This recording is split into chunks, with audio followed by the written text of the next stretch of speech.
from Dicky, roughing stretches, roughing pitches.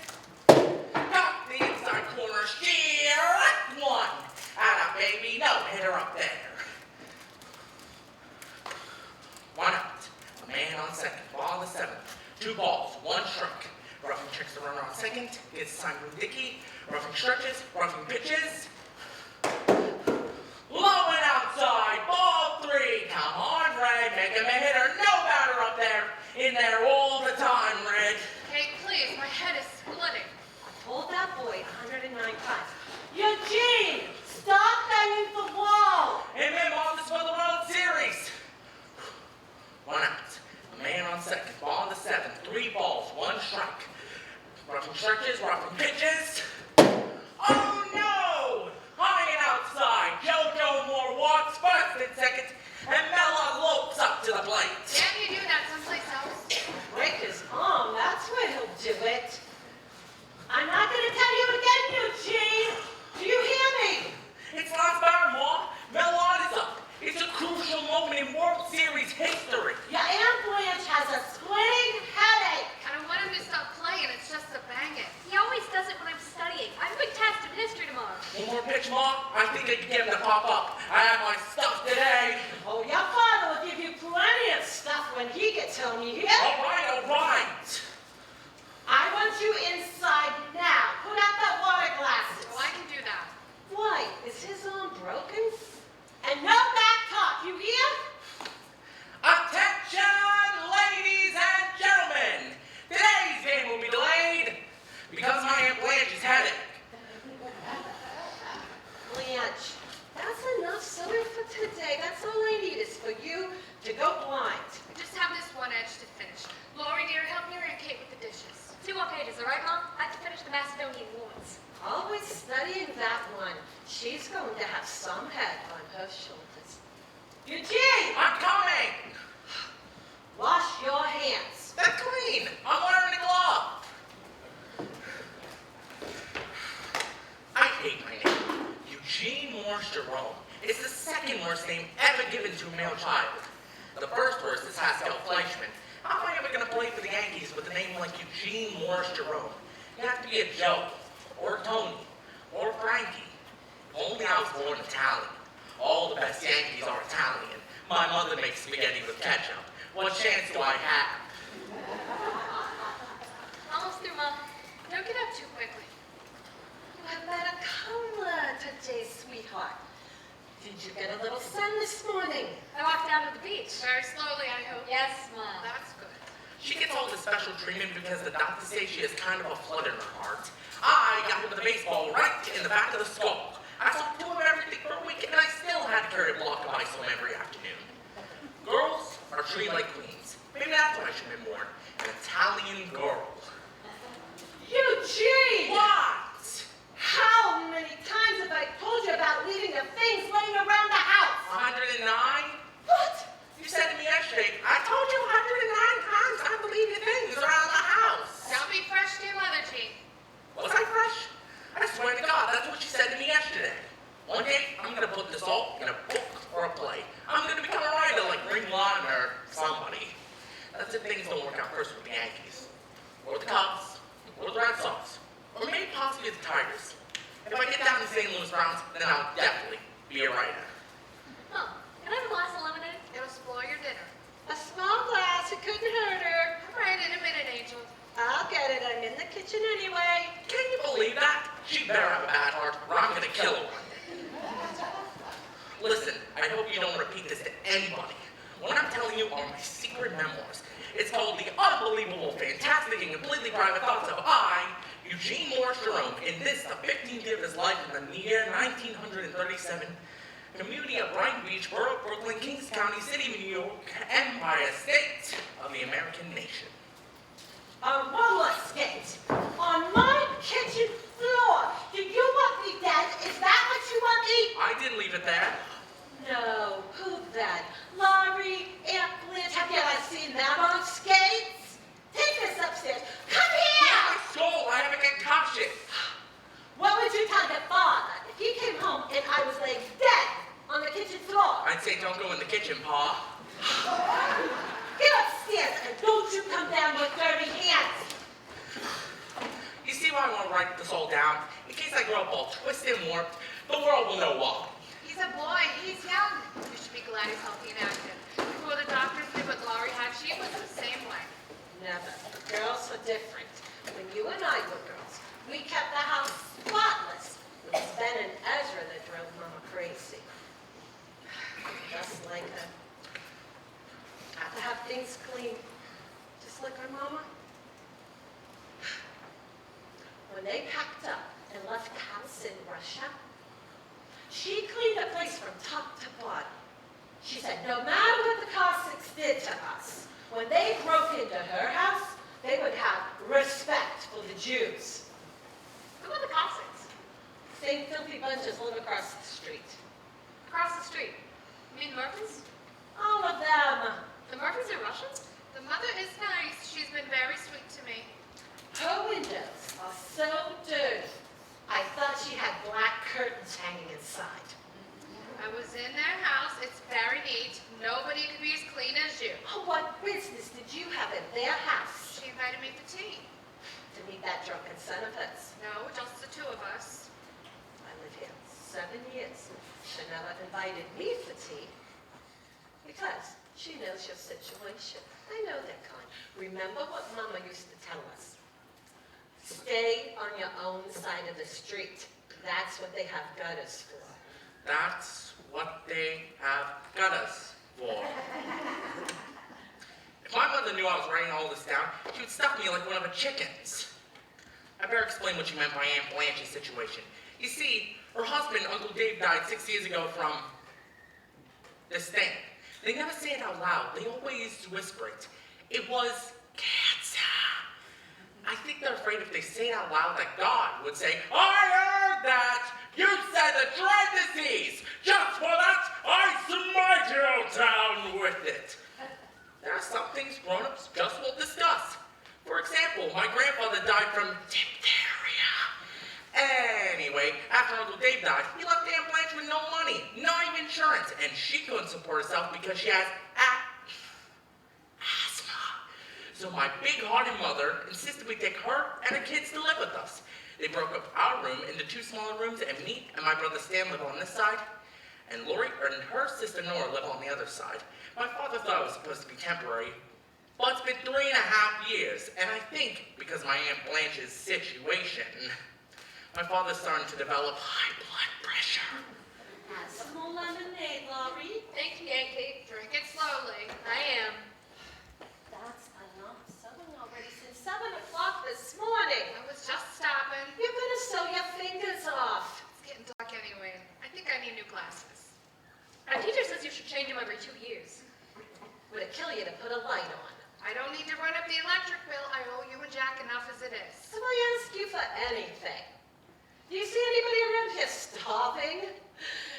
If I go hungry, you will give me something from your plate. Kate, I'm going to pay you and Jack back. I don't know when, but I keep my word.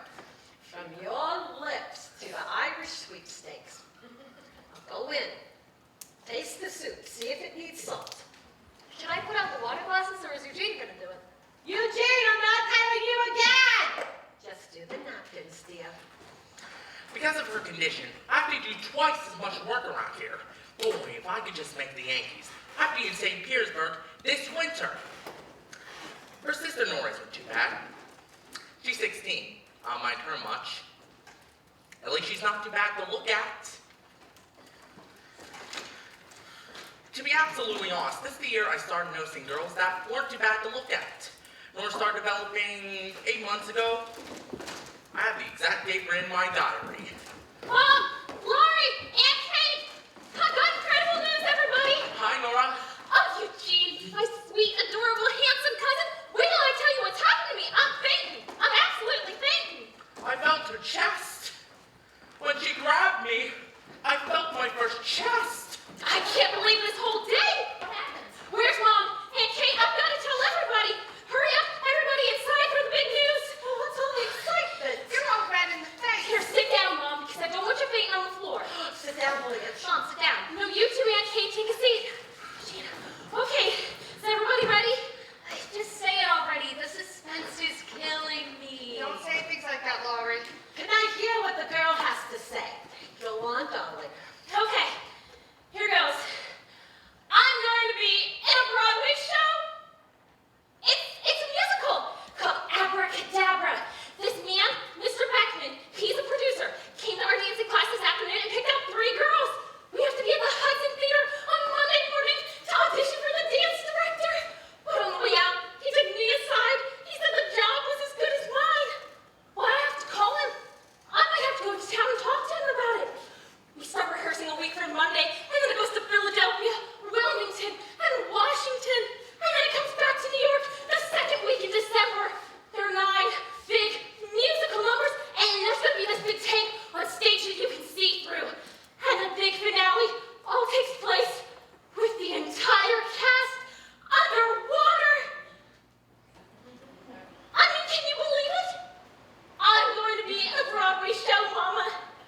You know how hard it is for a girl to get a decent job without a diploma? But I've got a job, and I'll be making more money than 10 girls with diplomas.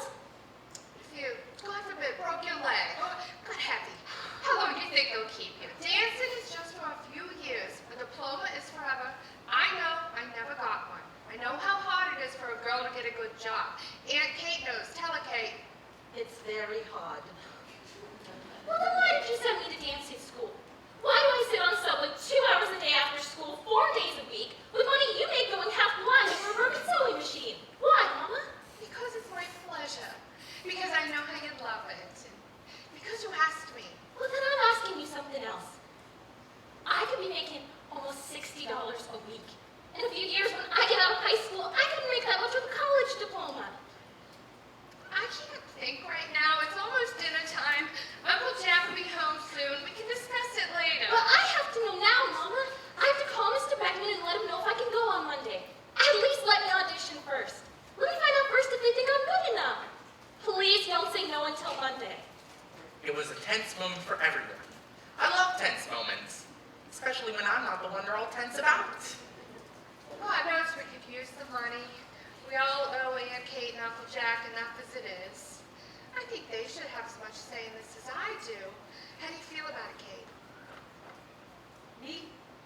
I never voted a day in my life. I'm not going to start with my own family. I better heat up the potatoes. Well, that settles it. We will let Uncle Jack decide. But why, Mama? I love him, but he's not my father. Because I need help. Because I don't always know what the right thing to do is. Because I said so, that's why. Eugene M. Jerome of New York has 1 vote for yes. No!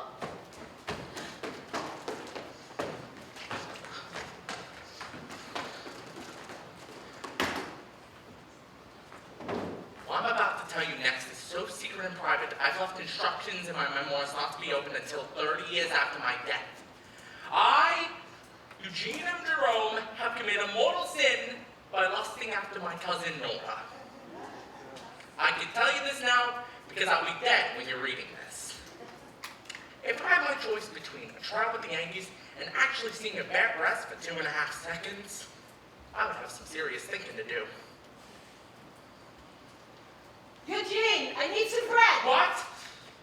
I don't have enough bread. I need you to run across the street to Greenblatt's and get me a fresh fry. Again, I went to the store this morning. You could go again this afternoon. I'm always going to the store. When I grow up, that's all we trained to do. Go to the store. You don't want to go? Never mind. I'll go. Don't do that. Don't make me feel guilty. I'll go. Get me a 1/4 pound of butter. I just bought a 1/4 pound this morning. Why don't you just buy 1/2 pound at a time? And suppose the house should burn down this afternoon. What do I need with an extra 1/4 pound of butter? If my mother taught logic in high school, this would be some weird country. So, what are you gonna do? I don't know. Leave me alone. Don't just sit there watching me. Well, it's my room as much as yours. Well, do you have to stare at me? Can't I have any privacy? I'm staring into space. I can't help it if your body interferes. I bet you're worried. Well, how would you feel if your entire life depended on what your Uncle Jack decided? God, I wish Daddy were alive. He would have said no. He was really strict. Well, not with me. He was strict, but he was fair. If he said no, he always gave you a good reason. He always talked things out first. Wish I could call him to someplace now and ask him what to do. 1 3-minute call to heaven is all I ask. Ask Mom. She talks to him every night. Who told you that? She did, every night before she goes to bed. She puts his picture on a pillow, pulls the blanket halfway up, and goes to sleep. She does not. She does too. Last year, when I had the big fever, I slept in bed with the both of them. In the middle of the night, my face fell on his picture and cut my nose. She never told me that. That's weird. I can't remember him much anymore. I used to remember him real good, but a little bit of him disappears each day. God, he was so handsome. Always dressed so dapper, his shoes always shine. I always thought he should have been a movie star. Like Gary Cooper, only very short. Mostly, I remember his pockets. His pockets? Well, when I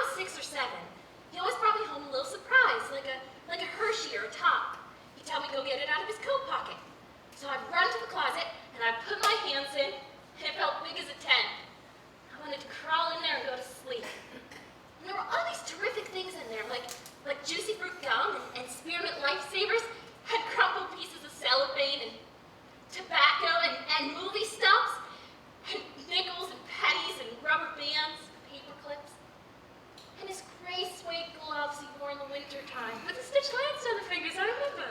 I found his coat in Mom's closet. You know, I put my hands in and everything was gone. It felt emptied and dry cleaned, and it felt cold. That's when I really knew he was dead. God, I wish we had our own place to live. I hate being a boarder. Listen, let's make a pact. The first one who gets enough money agrees not to spend any on herself, but saves it all to get a place for you and me and Mom. That means every penny we get from now on, we have to save for the house. We can't buy anything. No lipstick or magazines. No chewing gum or nail polish. Nothing. Is it a pact? What about movies? Movies too. Starting when? Starting today. Starting right now. Can we start Sunday? I wanted to see The Thin Man. Who's in it? William Powell and Myrna Loy. Okay, starting Sunday. I'll go with you Saturday. Sid Lockman of Columbia waits for the snap from center. The snow is coming down in a near blizzard. He gets it. He fades back. He passes. And Lockman's got it! Lockman catches his own pass. He's on the 50, the 40, the 30, the 20. It's a touchdown! Columbia wins. They defeat the mighty Crimson of Harvard 13-12. Listen to that crowd. Eugene! Stop that yelling! I have a cake in the oven! Hey, Eugene! Hey, Stan. My brother Stan. You'll like him. He's okay. What are you doing home so early? Is Pop home yet? No. Did you ask about the tickets? What tickets? For the Yankees game. You said your boss knew a guy who could get passes. You didn't ask him? Me and my boss had other things to talk about. I'm in trouble, Hughes. I mean, real trouble. This really shocked me because my brother's the type of guy who could talk himself out of any kind of trouble. What kind of trouble? I got fired today. Fired? You mean the good? You don't get fired temporarily. It's permanent. It's a lifetime firing. Why? What happened? It was all on account of Andrew, the color guy who sweeps up. Well, he was cleaning up the stockroom floor. He lays his broom against the table to pick up some trash. And the broom slipped, knocked over Lindsay oil, all over the table. We're in 3 brand new hats right out of the box. $9 Stetsons. It wasn't his fault. He didn't put the linseed oil there, right? Right. So, Mr. Stroheim sees these oily hats. He goes crazy. He says to Andrew it's going to have to come out of his salary. So, he starts to cry. He cried? 42 years old, and he's bawling all over the stockroom. I mean, he doesn't got too much furniture upstairs, if you know what I mean. But he's real sweet. Always bring me coffee, laughing, telling me jokes. I never understand them, but I laugh anyway, make him feel good, you know? Yeah. So, I said to Stroheim, I didn't think it was fair. It wasn't his fault. You said that to him? Sure, why not? And he said, you want to pay for those hats, Big Mouth? And I said, no, I don't want to pay for those hats. And he said, then mind your own business, Big Mouth. Holy mackerel. Stroheim's looking at me like machine gun bullets are coming out of his eyes. Then he calmly sends Andrew over to the factory to grab 3 new hats, which is normally my job. So guess what he tells me to do? What? He tells me to sweep up. He says the next week, I'm the cleaning man. I can't believe it. Everyone's watching me now to see what I'm going to do. Even Andrew stopped crying and watched. I felt the dignity of everyone who was working in that store was in my hands. So, I grit my teeth, picked up the broom. There's this pile of dirt in the middle of the floor. Yeah? And I sweep right into Stroheim's shoes. Andrew just finished cleaning them this morning if you want to talk about ironing. I'm dying. I'm actually dying. Everyone in the store was about to bust a gut. Mrs. Mulcahy, the bookkeeper, could barely keep her false teeth in. Andrew's eyes were hanging 5 inches out of his sockets. This is the greatest story in the history of the world. So, Stroheim grabs me, pulls me into his office, locks the door, closes the blinds, and he gives me this whole story about how he was raised up in Germany to respect his superiors, and that if I ever did such a thing like you do, they would beat me in the coat until they carried me away, dead. That's perfect. got him down perfect. And I said, oh yeah, buddy, we're not in Germany. You said that to him? No. To myself. I don't want to go too far. I was wondering. Anyway, he said he's always liked me, and he thought I was a good boy. He wanted to give me one more chance. He says he wants a letter of apology. And if that letter of apology isn't on his desk by 9 o'clock tomorrow morning, I can consider myself fired. I would have a heart attack. What did you say? I said I wasn't going to do it if Andrew showed up to pay for the hats. He says that was between him and Andrew, and that he expects the letter in the morning. I say goodnight, walk out of his office, grab my hat, and come home. 10 minutes early. I'm sweating. I swear to God, I'm sweating all over. I don't know why he did it, but it made me so mad. I mean, it's not fair. If you give in when you're 18 and a half, you'll give in for the rest of your life, don't you think? I suppose so. So what are you going to do? Are you going to write the letter? No. Positively? Positively. Yeah, except I'll have to discuss with Pop. I know we need the money, but he told me once, you always have to do what you think is right in this world. You stick up for your principles. Well, what if he thinks you're wrong? What if he says, write the letter? He won't. He's gonna leave it up to me, I know it. Well, what if he says, write the letter? Well, we won't know that till after dinner, will we? All in all, it was shaping up to be one heck of a dinner. I'll say this, though. I always had this two-way thing about my brother. Either I worship the ground he walked on, or I hate him so much that I wanted to kill him. I guess you know how I feel about him today. All day takes to bring home bread. Your Aunt Blanche is waiting for the butter. Go give it to her. I was home a half hour ago. I was talking to Stanley. Hey, I got a letter from Rollins and Weiner. Remember her? They moved up to Manhattan. They live on Central Park West. Why not? Her father is a gangster. Her mother is worse. I don't get a kiss hello? Nope. I was gonna save it up and give you a big one for Christmas. We don't have Christmas. I'll take it now, thank you. Oh, and a hug too. When do I ever get a hug from you? You must have done something wrong. You just smile for me, Mom. I robbed the barber shop today. Ah, is that why you're so tired? You don't get any sleep at night running around with your 200 girlfriends. 130, that's all I got. 130. How do you get any work done? I get it done. And your boss, he doesn't say anything to you about being tired? Oh, about being tired? No, he doesn't. Did you ask your boss about this Thursday? What? You were going to ask him if you could get paid Thursday, so I can pay Greenblatt's on Friday. Saturday is a holiday. Oh, no, I forgot. I'll ask him tomorrow. Well, if it's a problem, don't ask. Greenblatt can wait. Your boss is more important. That's not true, Mom. My boss isn't any more important than Mr. Greenblatt. Oh, God! As if things were bad enough, and now this, the ultimate tragedy. Liver and cabbage for dinner. A Jewish medieval torture. My friend, Martin Gregorio, tells me that cooked cabbage can be smelled farther than sound traveling for 7 minutes. If I never finish these memoirs, you'll know it's because I gagged him to death one night in the middle of supper.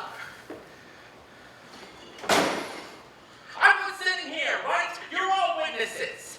But I'll get blamed for that anyways. All right, just let me sit a minute. Oh, didn't I tell you to get out of that hot kitchen? Oh, I can't breathe in there. I don't have asthma. Nora, Laurie, come and help your mother. I'm sick about the plates. I'll replace them. Don't worry about the plates. Plates I can always get. I only have one sister. What happened? I'm all right. Don't run, Lori. It's another asthma attack. It's the second one this week. Nora, maybe you better go get the doctor. No, I don't need doctors. This is no climate for you here near the beach. You need to be somewhere dry. Like Arizona, Mama. Well, maybe I should get the doctor. No, no doctors. It's getting better. It's going away. I can still hear the whistle. Please shut up. Nora, help your Aunt Kate in the kitchen. I broke a good plate. Never mind. Eugene will do it. You go upstairs and get your mother's medicine. Laurie, you sit here quiet and watch your mother. Oh, you're white as a ghost. Eugene! Come in here and help me! Hello, Mrs. Kresge. How are you? In a minute, Mom. Pop's home.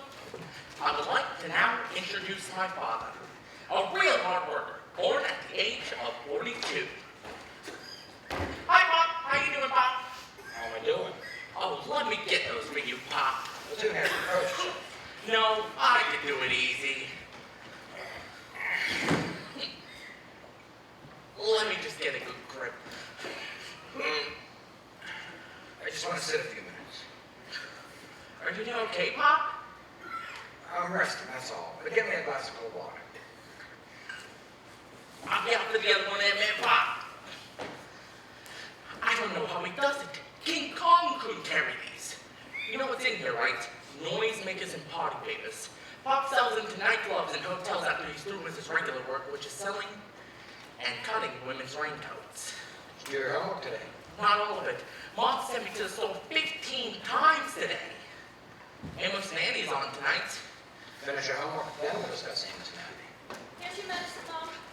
Laurie, go get some water. Laura shouldn't be running. Okay, Nora. You sure you don't mind? No trouble at all. 2.5 seconds, that's all I ask.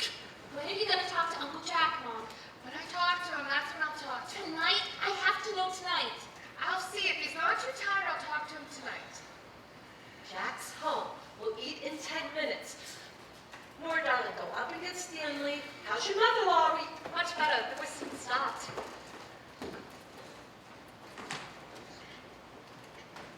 What's wrong? Eugene said you were holding your chest. I wasn't holding my chest. You have to carry those boxes back and forth from the city. You don't work hard enough, Jack. You want that box? It's yours. Keep it. I don't need it anymore. What do you mean? Delmar's party favors is out of business. They closed them out, and Ann is bankrupt. Oh my God. You never even warned me it was coming. You told me he lived on Riverside Drive with a view of the river. A $300 a month apartment. He had a man like that? We're the ones you think go bankrupt. You live in a cold water flat on Delancey Street. Bankruptcy is the one thing God spares you. All right. Well, you can always find good in something. You don't have to love that box anymore. You don't have to get up at 5:30 in the morning. We can all eat dinner at a decent hour. You still have your job with Jacobson. We won't stop. I can't make ends meet with what I make at Jacobson's. Not with 7 people to feed. Well, here you, stop it. I can't get by without that extra $25 a week. I can't pay rent and insurance and food and clothing for 7 people. Christmas and New Year's alone, I made $150. Jack, we'll discuss this later. Stop it. You just make yourself sick. He never even paid me for the week, the bastard. 5 salesmen are laid off, and he's going to a Broadway show tonight. I stuffed every hat and noisemaker I could carry in that box, and I just walked out of there. At his funeral, I'm going to put on a pointy hat and blow a horn, the bastard. Don't talk like that. Something will come up. You go to temple this weekend. You pray all day Saturday. There are none in that temple. I've been praying for 40 years. Do you know how many prayers need to get answered before my turn comes up? Your turn, Papa. God has time for everybody. Here's your water, Aunt Blanche. Thank you, darling. Where's Nora? She wanted to call Stanley For dinner. Hey, Lori, you want to take a walk down by the beach tonight? I have homework. What do you want to walk with me for? Oh, you, me, and Nora? I just felt like taking a walk. I think Nora has a date with Larry Clerman. Larry Klarman? She likes Larry Klarman? I don't know. Ask her yourself. Larry Klarman is my father's age. He's 20. Same thing. You think he's good looking? I don't think anybody's good looking. Larry Klarman. He doesn't have a chin. His tie goes all the way up to his teeth. Eugene, where's your father's water? I'm coming. Now I have Larry Klarman to contend with. Here's your water, Pop. I put ice in it. Don't drink so fast. You have time to look at my sneakers, Pop? What is your father want to look at your sneakers for? They have no soles. They're hanging off by a tiny piece of rubber. I have to clench my toes whenever I run out for a fly ball. I bought you new sneakers last month. Last year, Pa, not last month. I can only wear them 2 hours a day because my toes can't grow in them. This is no time to talk to your father about sneakers. He has enough on his mind. Turn down the light on the liver. Talk about this later. You have a nice supper. You relax, and when everybody's asleep, you figure things out calmly. I don't like it when you're upset. Feeling better? Come here, help me with dinner. You think she'll ever get married? When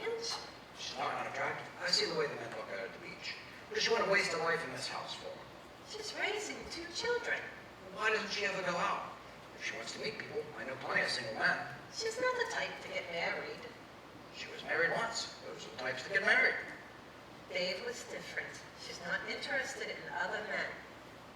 What about that Murphy fellow across the street? He's plenty interested, believe me.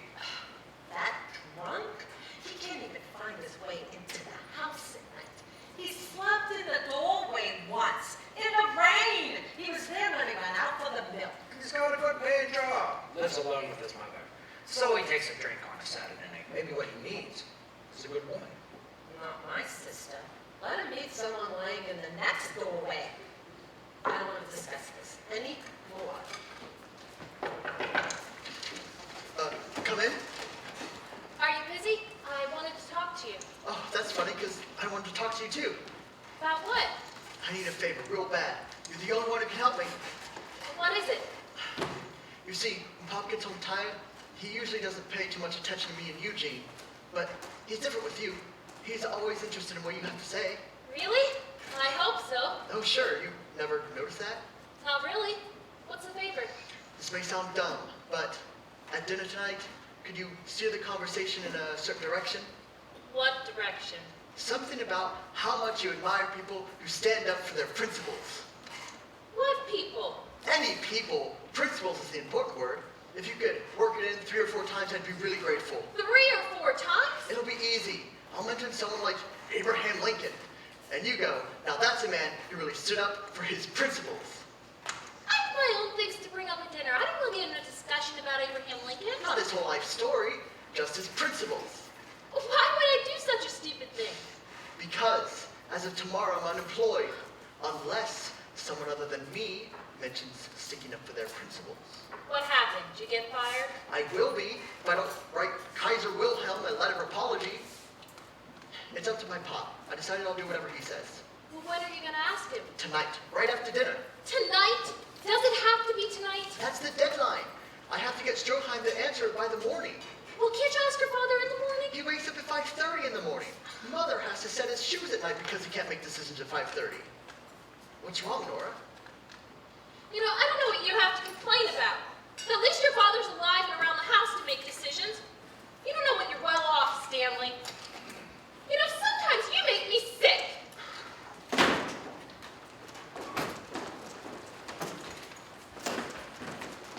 Chapter 7, The Infamous Dinner. It started out like a murder mystery at Blenheim Castle. No one said a word, yet everyone looked suspicious. It was so quiet, you could hear Laurie's soup go down her esophagus. Everyone had one eye on their plate and the other eye on Pop, except me. I sat opposite Nora. I kept dropping my napkin so I could bend over and get a good look at her virginal creamy white legs. She was deep in thought because she left herself on guard a few times, but let me see halfway up her thigh, which led to the golden palace of the Himalayas. Eugene! Keep your napkin on your lap and stop daydreaming. My brother Stanley knew I was doing because he's the one who taught me. Ray was busy with his own problems like everyone else. Hear the clock tick in the kitchen. The tension in the air was so thick you could cut it with a knife, which is more than I could say for a liver. Ketchup. Mustard. Pickles. I'm through. I hope a dessert. Finish your liver. I finished. Do you see liver on my plate? You covered it over with the mashed potatoes. I know your tricks. Look how Laurie ate hers. I had a major problem. One more bite, and I would have thrown up on the table. That's a sight Nora would have remembered for the rest of her life. A diversion was my only escape from humiliation. So how are things down at Stroheim's? I felt bad at first, but for the moment, attention had shifted away from my liver. How long have you been working here now? Where? At Stroheim's. Oh, it's Stroheim's. Part-time a year and a half before I graduated high school, and a year since then. So, what's that? 2.5 years counting part-time. He likes you? Who? Mr. Stroheim. Oh, for the most part, sometimes I'm not too sure. You coming on time? Yeah, You do your work. yeah, You get along with the other people. yeah. So why shouldn't he like you? How much you making then? $17 a week. It's time you moved up. Tomorrow, you go in and ask for a raise. A raise? If you don't speak up, people take advantage of you. Tomorrow morning, you go into his office. You're polite, you're respectful, but you're firm. You tell him you think you're worth another $5 a week. $5? He'll offer you $1.25. You settle for $2.50. I know the way these things work. He's lucky he's got you. You're a high school graduate. I don't think this is the best time to be asking Sir Hunt for a raise. I mean, I think his wife is very sick. You're afraid to ask him? You want me to take you by the hand and walk you into his office and say, my little boy wants a raise? I'm not afraid. Your father went and asked you. It wasn't the right thing. Believe me, Stanley, now is the time to ask for it. I think I got a bone to break. There are no bones in liver. So what's new at dancing school, Laura? Nothing's new. Mind your own business. I'm just trying to introduce the subject. I don't need your help. Mother, will you tell her to be quiet? Laurie, if you're finished, you may be excused. What happened at dancing school? Nora received a very nice compliment from her teacher. She said Nora has professional potential. He didn't say potential. Potential is the future. Mr. Beckman is interested in Nora's immediate present. Oh, isn't that something? Mr. Beckman's your teacher? No. He's one of the most widely known and respected producers on Broadway. Broadway! Imagine that. That's wonderful. And how are you doing at school otherwise? Well, I'm doing fine. He's doing very well. I wish I was as smart as she is. Isn't that the same Mr. Beckman who's producing the great Broadway extravaganza, Abracadabra? I hear if a girl gets hired for a chorus like that, not only is her career practically guaranteed, but the experience she gains is equivalent to a 4-year college education. That's enough, Eugene. Only a 4-year college education is equal to a 4-year college education. I don't think Abraham Lincoln went to college. How do you feel, Lori? You doing okay? Yes, Uncle You Jack. getting plenty of fresh air? As much as I can hold my lungs. Oh, Nora, did you tell him about the giant tank that's filled with water? Girls, why don't we let Uncle Jack finish his dinner? If there's anything to discuss, we can discuss it later. Somebody has something to discuss. If there's a problem, this is the time to bring it up. This is the family hour. What a great idea for a radio show. Every Wednesday night, the family hour. You get to hear different families discussing homes and eating dinner. You get to hear different recipes.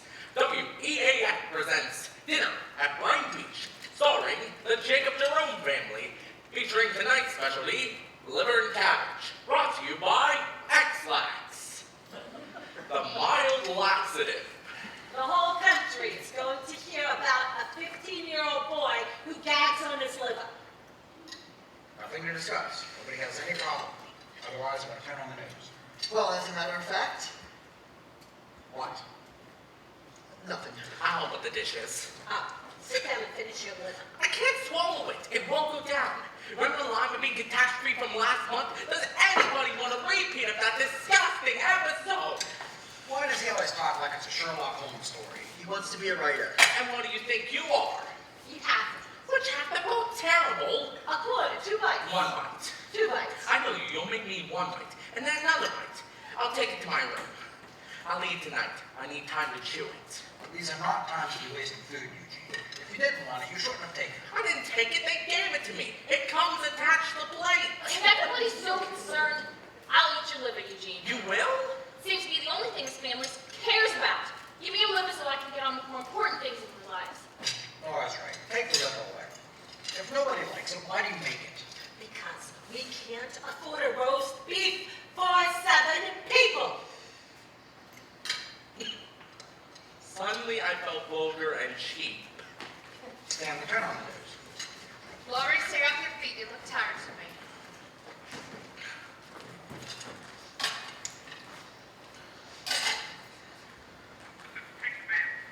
And that, ladies and gentlemen, winds up another Dragon Journal. Until next Sunday night at the very same time. Until then, and with oceans above. Can I talk to you for a minute, Pop? It's really important. More important than what's going on in Europe. It's not more important, but it's coming up sooner. Hitler's already moved into Austria. Coming on the whole world again. What's wrong with this radio? Somebody's been fooling around with it, haven't they, Eugene? Why is it always Mr. James. about the news on last night? You weren't listening to the ball game this afternoon? As a law, He's talking about Poland. immediate effect. Emma, I don't want anybody touching this radio. You understand me? But also among This is gonna get blamed for the war in Europe. Eugene, take the knife and forks in. think there's going to be a war, Pop? I mean, America too? We're already in it. Well, not us maybe, but friends, relatives. If you're Jewish, you got a cousin somewhere in the world suffering. Ida Kaczynski's family. They just got home here from Poland just last month. How The many stories that she tells about what's going on there, you don't even want to hear. How many relatives do we have in Europe? Enough. Uncles, cousins. I have a great aunt. Your father has his nephews. A cousin Joel in Poland, his whole family. Dave had relatives in Warsaw. That's where his mother was born. What if they came to America? Where would they go? Who? Your nephews? Mom's cousins and uncles? What God gives us to deal with, we deal with. Where would we put them?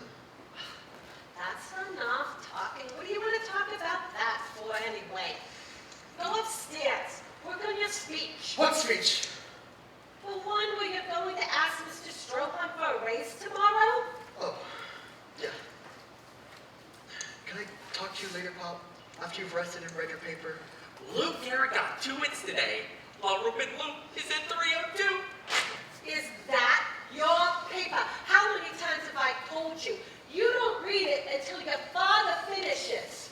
I didn't break it. The print doesn't come off if I take a quick look at it. Don't refresh your mother. Upstairs. Pop? Everybody. I'll come back down later, Pop. Come on, Stan. I have to talk to you anyways. You know, you're a real pest. Has anyone ever told you that? Yeah, I got a list upstairs. You want to get a name to it? Maybe you should lie down. There's nothing in that paper that's going to cheer you up. Well, what do we do, Kate? What if they knocked on our door after we get off the boat? Asked to stay here. Where would we put them? How would we feed them? They didn't get off. They just haven't even gotten here yet. And the boat hasn't even landed. I can't deal with that. Uncle Jack, I know you're tired, and I know you got a lot of things on your mind. The rest of my life may depend on your decision, and I have to know tonight because I have to call Mr. Beckman and let him know if I can go or not. Who's Mr. Beckman? The Broadway producer we talked about at dinner. Abracadabra, remember? Lori upstairs this minute. Nora not now. This is not the time. It's never the time. You won't make a decision, and I don't have anyone else I can talk to. Well, I'll make my own decisions if no one else is interested. I'm 16 and a half years old, and I'll do what I want to do. What's this all about? Well, talk to her, Jack. I'll handle it. Nora's right. It is my decision. What are you going to tell her? That she can quit school? That she can throw her future away? Is that what you want to do? What if I'm wrong? What if she's got talent? What is it I'm supposed to say? She can't talk to me. It's all the same family, isn't it? I'm her uncle, for God's sake. She doesn't need an uncle tonight. She needs a father. Come on, she'll tell you.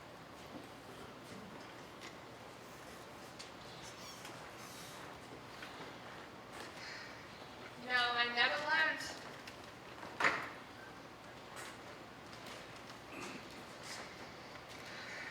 Mind if I sit with you? I wrapped my life up in Dave so much, I never learned to be the mother. If you want to talk, we'll talk. If not, not. We have enough brothers here. This is a family. The world doesn't survive without families. Laurie, upstairs to do your homework. Blanche, make me some tea. You're the only one around here who makes decent tea. Listen, I know what it's like not to be heard. You do?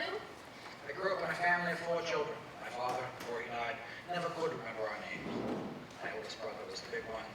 I was the little one. My brother Saul was the rotten one.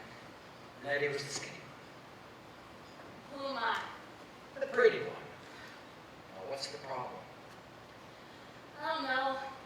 Doesn't seem very important now. I've never known you to cry over something that wasn't important. I know I'm not your father. It's not my place to make decisions for you. But I can't offer advice. Advice is free. If it doesn't fit, you can always return it. Can we walk down the block? Sure. You can go take a look at the ocean. My father always used to say to me, throw your troubles out to sea, and the answers will wash back up to shore. And did they? Not in Brighton Beach. Orange fields and watermelon pits wash back up. That's why it's always good to take along somebody who knows how to give advice. Will you stop that? I'm trying to think. I'm glad I don't have your problems. How would you like an official American League baseball in your mouth? Stanley, I have to talk to you like a really serious, important talk. Everyone in this house has to talk with somebody.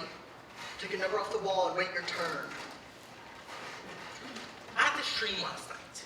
It was about this girl, I can't tell your name, but she's gorgeous. We were really kissing hard and rubbing up against each other, and I felt this tremendous buildup, like at the end of the 39 steps. And all of a sudden, there was an explosion, like a dam broke, and the water rushed and flowed out to sea. It was the greatest feeling I ever experienced in my life. And when I woke up, I was... All wet? Yeah, how'd you know? It was a wet dream. You had a wet dream. I have them all the time. You do? You mean there's nothing wrong with you if it happens? Has it never happened to you before? Yeah, but I slept through it. Haven't you ever tried to do it by yourself? What do you mean? You know, diddle with yourself? No, never. Baloney. I've heard you. You do it 3-4 times a week. You're crazy. What do you mean, diddle? Whack off. Masturbate. Will you be quiet? Lori might hear you. There's something wrong with it. Everyone does it, especially at our age. It's natural. Everybody? What do you mean, everybody? You know guys who do it? Every guy I know does it. Except Haskell Fleischman, the fat kid. He does it to other guys. I can't believe I'm having this conversation. You can't grow up without doing it. Your voice won't change. Where do you get this stuff from? Is it a medical book or something? It's puberty. It's what? Puberty? You never heard that word before? You don't read books? Yeah, the Citadel by A.J. Cronin. He never mentioned puberty. Even Pop did it. Pop? Our Pop? You know what, Stan? I think you're full of shit. Hey! Don't use that word. Who do you think you are? You're just a kid. Never let me hear you say that word again. How dare you, Stanley? Me, it's okay for you to say puberty, but I can't say shit? Puberty is a scientific word. Shit is for those guys who hang around the beach. What else am I supposed to say when you tell me that Pop whacks off? I don't mean he still does it, because he's married now. But when he was a kid, 14 or 15, the whole world whacks off. President Roosevelt, too? Rich kids are the worst. They whack off from morning till night. In college, they sit in their dorms, drinking beer and whacking off. Stanley, this is the most useful information you have ever taught me. What about girls? 5 times as much as boys. 5 times as much? Is that an actual figure? You pick it up, you learn it. It's handed down from generation to generation. That's how our culture spreads. 5 times as much as boys. They don't even say as much as hello to you, and they're at home all night whacking off. They're human just like we are. They have their own needs and desires. Then why is it so hard to touch their boobs? If you were a girl, would you like guys coming at you trying to grab your boobs? If I had boobs, I would love to touch them. Wouldn't you? I have more important things to worry about. How do girls do it? I can't explain it. Please, Stanley, I'll be a slave for a month. Just tell me how they do it. Fine. Give me a pencil and paper. I'll do it later. You want crayons? I think you should do it in color. Eugene! I'm in a really bad spot right now. I don't have time to draw girls masturbating for you. I'll bet Nora doesn't do it. Boy, I could win some money off of you. You think she's in the bathroom 7 times a day just taking showers? She does it in the bathroom? I knew 2 girls who did it in English class. I knew a girl who did it during a final exam and got a 98 on a paper. Is that who you were thinking about? No, it was somebody else, one of the beach girls. It was Nora. I see what's going on here. I knew why you dropped your napkin 12 times at dinner. She drives me crazy. I think I'm in love with her. Oh yeah? Well, forget it. She's your cousin. What's so wrong with being in love with your cousin? It's against the laws of nature. If she was your stepsister, it'd be dirty. But it'd be okay. But you can't love your own cousin. Let me give you a piece of advice. When you're going through puberty, don't start in your own house. Who made those rules? Franklin Roosevelt married his cousin? Maybe she was his 2nd or 3rd cousin. But you can't marry your first cousin. You end up with babies with 9 heads. I wish Pop would get back. I need to talk to him. I would still love to see her naked. Just once. There's nothing wrong with that, is fixed the lock in the bathroom, and I opened it, pretending no one was in there. I can't believe it. What a pig. What'd she look like? All I can tell you is, I was pretty miserable she was my first cousin. That was the night I discovered lust and guilt were very closely related. I need to go wash up. Have a good time. I don't do that! I'm sorry, I forgot it's this Tuesday. I'll change my doctor appointment.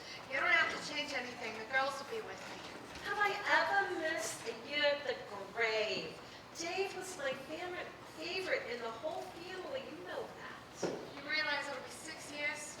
Sometimes I forget his birthday, but the day he died, I never forget. There wasn't another like him. Lori asked me questions about him all the time. Was he funny? What's the funniest thing he ever said, she asked me. I couldn't remember. Isn't that awful, Kate? You act as though your life is over. You're still a young woman.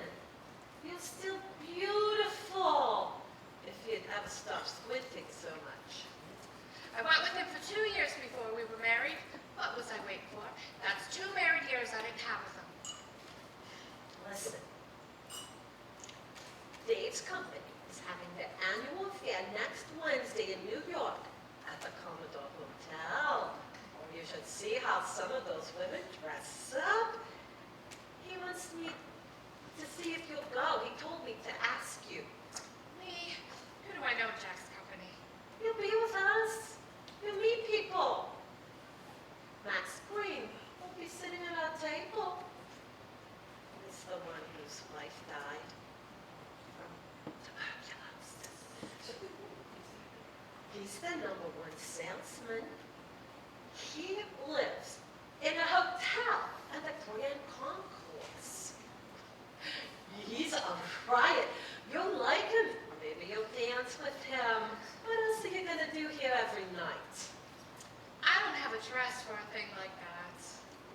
You'll make something. Jack will get you material. He knows everybody in the garment district. Thanks, Kate. I appreciate it.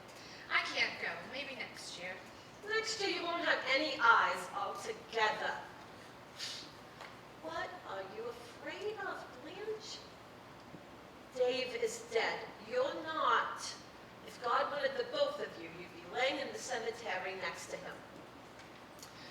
I've made plans for next Wednesday night. Lord, goodness, they only have this affair once a year. I'm having dinner with someone. You're having dinner. With a man? Oh, that's wonderful. Oh, why didn't you tell me? With Mr. Murphy. Who's Mr. Murphy? Oh, my God. I don't understand you. Oh, a man like that, you're having dinner with him? Do you know where he'll take you? To a saloon? To a bar and grill? That's where he'll take you? Going to Chardas, the Hungarian restaurant. You never even met the man. How could you dislike him so much? I don't have to meet the man. I just have to smell his breath when he opens the window. Who do you think a man like that is looking for?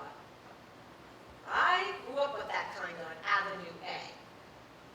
How many times have Stanley and Jean come home from school, black and blue, from the beatings they took from those Irish hooligans?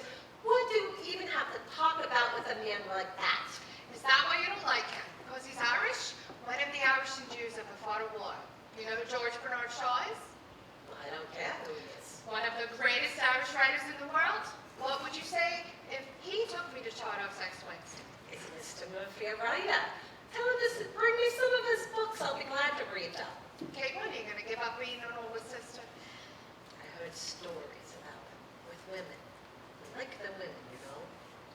Well, if that's what you want, it's your business.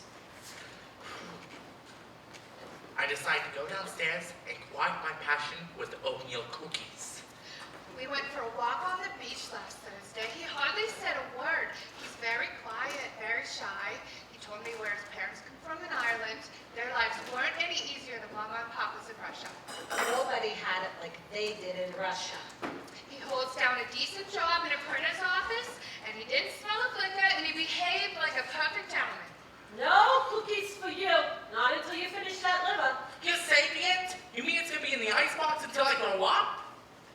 No cookies, you hear? Just go get a glass of water. You have water in your bathroom. There's toothpaste in the glass. It makes me nauseous. Listen, there's no point discussing this. I'm going to bed. Do what you want. Kate, I don't want to do anything that's going to make you unhappy. Oh, Jack, I owe you both too much. I can't live off of you forever, though. Every decent job I've tried to get, they turned me down because of my eyes. The thought of marrying Frank Murphy hasn't even occurred to me. Probably not to him either, but I don't think one dinner at Chardoff's is the end of the world. I just don't want to see you get hurt. I can take anything, though, except when somebody in the family is mad at me. No, Kate, I could never be mad at you. I promise you that to my dying day. Go on, have your dinner with Frank Murphy. If Papa ever heard me say those words, he would get up out of the cemetery and stand in front of the house with a big stick. I told him to come here. I hope that's all right. Here? In my house? Just for a few minutes so you can meet him, see what he's like. No, tell his mother to wash her windows. Maybe I know what he's like.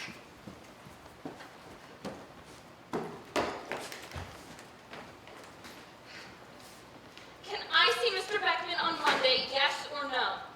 Did you talk to Uncle Jack? I talked to Uncle Jack. I want an answer from you, Mother. Yes or no? What did he say? It doesn't matter what he said. It's your decision or mine who's going to make it. I told her that if I were her father, she should finish high school. If she's got talent, there'll be plenty of other opportunities. I never made it past the 8th grade, so I spent half my life on the subway and the other half trying to make a few extra dollars to keep this family from being out on the street.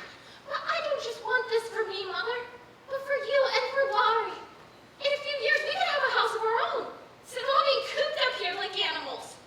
We could pay back Uncle Jack for everything he's given us all these years. I'm asking for a way out. Please don't shut me in for the rest of my life. You promised you'd do what Uncle Jack said. He doesn't make decisions. He offers advice. I want a decision from you, please. You finished high school. You tell Mr. Beckman you're too young. Tell him your mother said no. That's my decision. I see. Well, thank you very much, Uncle Jack, for your advice. I'll let you know in the morning what my decision is. Oh, let it go, Blanche. You only make it worse. Seems no matter what I do, I only make it worse. What can I tell her? What can I say? You inherit a family, you inherit their problems. Well, good night. Up. Put the cookie on the table. What cookie? The oatmeal cookie you have in your pocket, put it on the table. You could smell an oatmeal cookie from 10 feet away? I heard the jaw move in the kitchen. Suddenly, everybody in this family is doing whatever they want.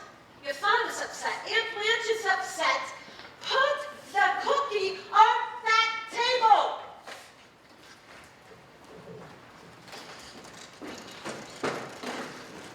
Yellow, what happened? I don't know, but it's my fault.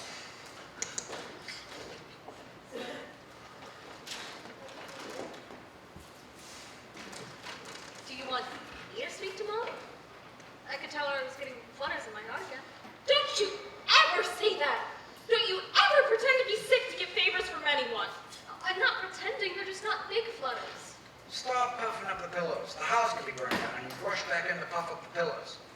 Let's go to bed, Jack. You're tired. When does it get easier, Kate? When does our life get easier? At night, when you get 7 good hours of sleep, that's the easiest it ever gets. Close the door! I'm sorry, I didn't know anyone was in there.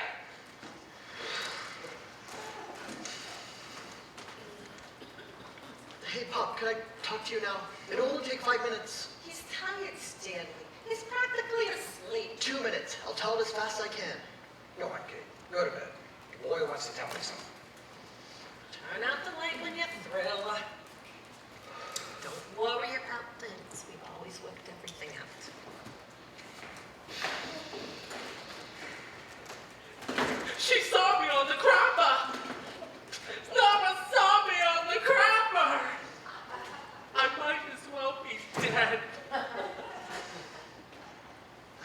huge problem, Pop.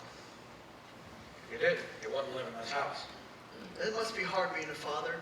Everyone comes to you with their problems and you just have to know what to do. I don't think I could ever do it. Stop trying to win me over. Just tell me what the problem is. I got fired today. What? Don't get excited. Don't get crazy. Just let me tell you what happened. What did you do? Did you come in late? You were fresh to somebody. Were you fresh to somebody? I'm not fired yet. I can still get my job back. I just need your help making a decision. Take the job back. I don't care what it is. This is not the time for anybody in this family to be out of work. When I was 12, you gave me a talk about principles, remember? All night long, you waited to tell me this news. This is about principles, Pop. How long are you going to go without telling me? We at least hear out my principles. All right. I'll hear your principles, but then you'll hear mine. Just sit back and let me tell you what happened. It was all on account of Andrew, the color guy who sweeps up. So, Stanley began his sad story. Pop didn't say a word. Pop just sat there and listened. Stanley was terrific. It was like that film, Abe Lincoln, Illinois. Not only was Stanley defending his principles, but he was defending democracy in the United States of America. Pop must have been bleary-eyed because not only did he have to worry about Stanley's principles, nor his career, the loss of his noisemaker business, how to marry off Aunt Blanche, and, well, Lori's fluttering heart, but at any moment, there could be a knock at the door with 37 relatives from Poland looking for a place to live. Finally, Stanley finished his story.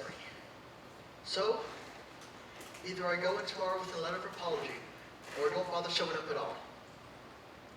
I know it's late. I know you're tired, but I didn't want to do anything without asking you first. Oh, Stanley. I'm sorry, Pop. You shouldn't have swept the dirt on his shoes, I know. especially not in front of other people. I know. He's your boss. He pays your salary. His money helps put food on our dining table. I know, Pop. We don't have the money to waste. Believe me when I tell you that. I believe you. You were sick for 3 days last year, and he only docked you a day and a half's worth of pay. Do you remember that? I see what you're getting at. I'll write the letter. I'll do it tonight. On the other hand, you did a courageous thing. You defended a fellow worker. Nobody else stood up for him, did he? No, it was just me. That's something to be proud of. It's what you believed in. That's standing up for your principles. And that's why I didn't want to write the letter. I knew you'd understand. The question is, can this family afford principles right now? I knew it would make things hard. Not just on you and me, but on your mother, Aunt Blanche, Nora and Lori, Eugene, Eugene would have to get a part-time job. Time he should be using studying books to try and get himself somewhere. he wants to be a writer. He wants to go to college. I wish I could have sent you. I've always been sick about that, Stanley. I've always liked working. Listen, I made up my mind. I'll write the letter. I'm not saying you should. I know. I want to. I want to write the letter. How will your principals feel in the morning? My principals feel better already. You said you were proud of me. That's all I really wanted. You know, Stanley, I don't think there's too much in college they can teach you that you don't already know. Who do you think I learned it from? Thanks for talking to me. I'll see you in the morning. Aren't you coming to bed? I think I'm going to stay down here for a while. It's the only time of day I get a few minutes to myself.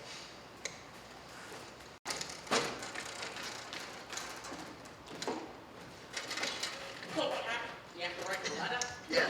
I knew he'd make you do it. He didn't make me. Now, be quiet, will you? I have to concentrate. What are you going to say? I don't know. Hey, you're good at those things. Can you help me out? There are people in the old days who used to get paid for things like that. Professional letter writers. I'm not paying you money. I don't want money. Then what do you want? Tell me what Nora looked like naked. How horny can you get? I don't know what's the highest score. Fine. After the letter.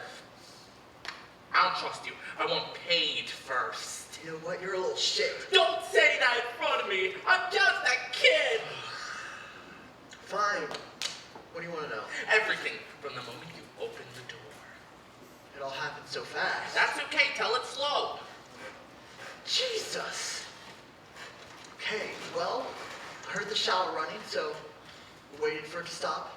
Gave it a few extra seconds to let the water drip down her body. Then I knew she'd be getting out. Then suddenly, I was to open the door, and there she was on the bath mat, with a towel on her head, and nothing else in the whole wide world. Slower, don't go so fast. Her breasts were like 2 peaches hanging on the vine, waiting to be plucked. Like nectarines. Yeah, like 2 nectarines, all soft and pink, and shining in the morning sun.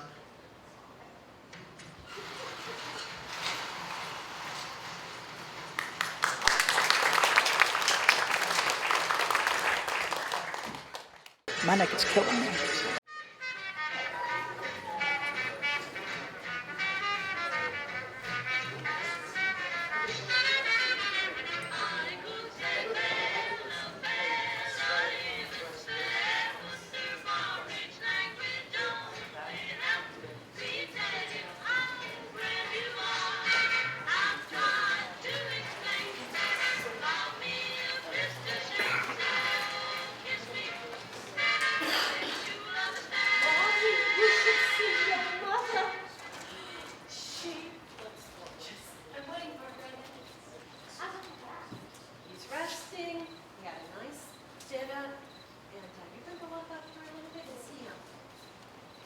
Eugene, your father is resting. I don't want to hear any ball playing against the wall. I'm not playing, I'm writing.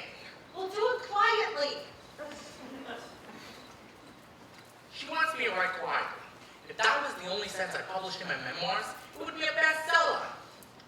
Everybody's been in a raw mood around here lately. 3 days ago, Pop had a heart attack. It was sort of a warning.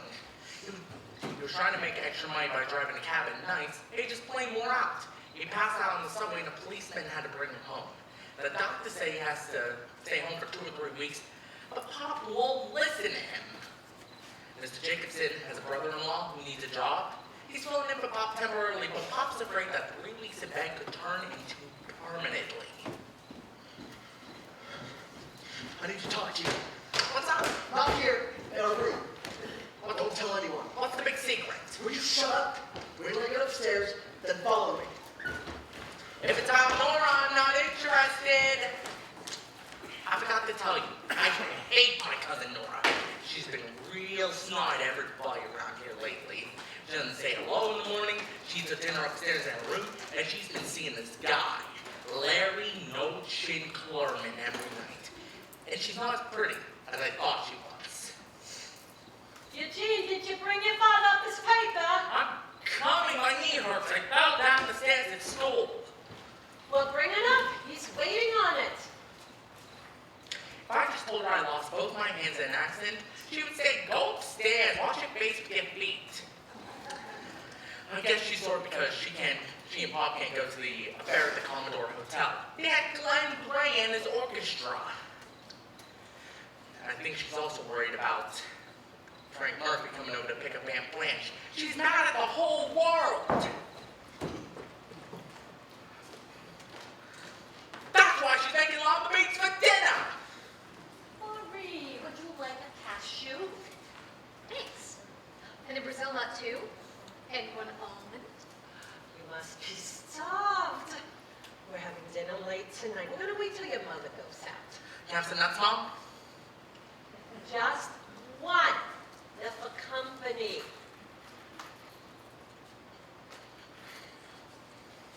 You and Stanley are going to help with the dishes because we're eating in the kitchen tonight.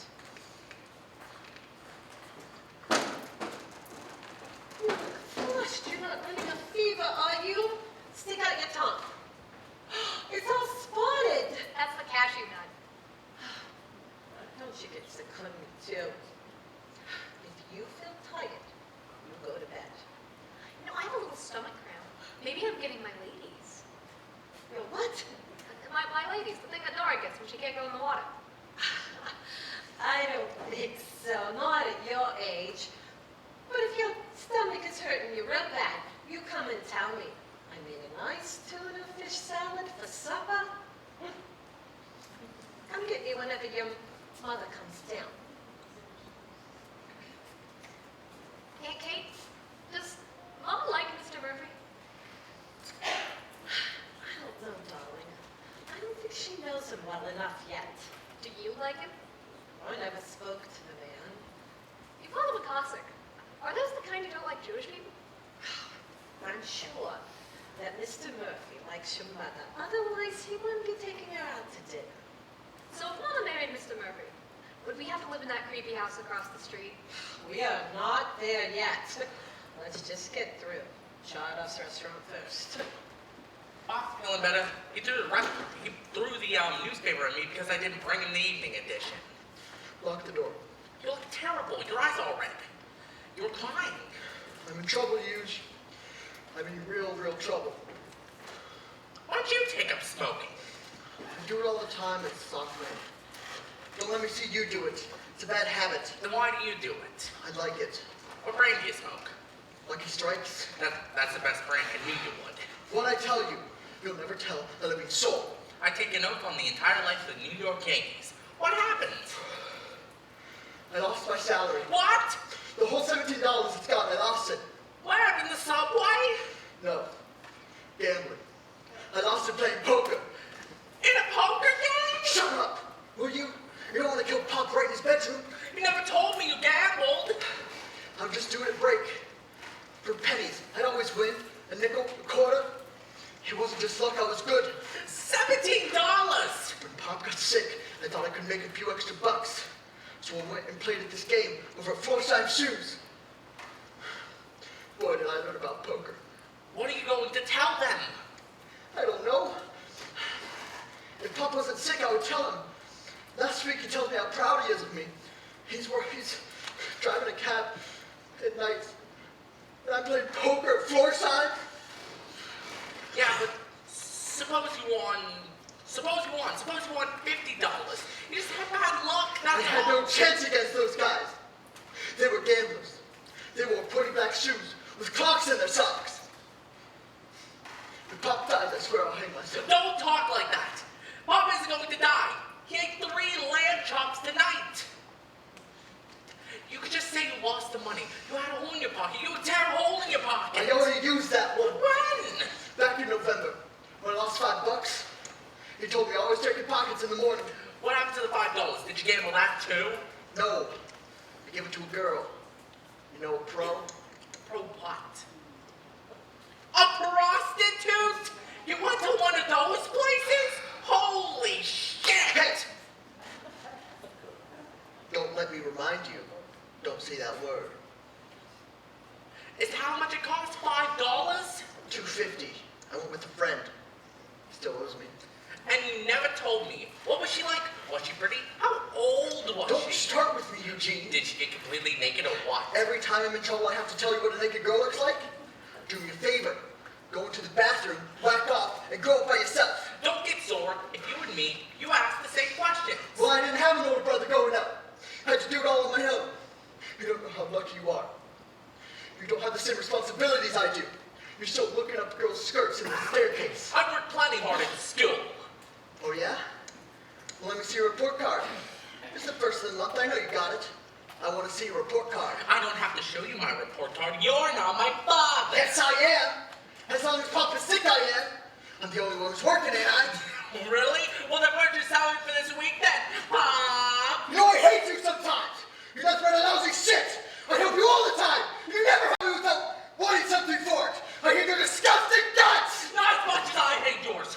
You sore night, you pick your toenails, you smell up the bathroom. Every time I go in there, I want to puke. Show it to me, goddammit. Show me your report card. You'll beat your face in. You want it? Here. Here's my lousy report card. You fuck!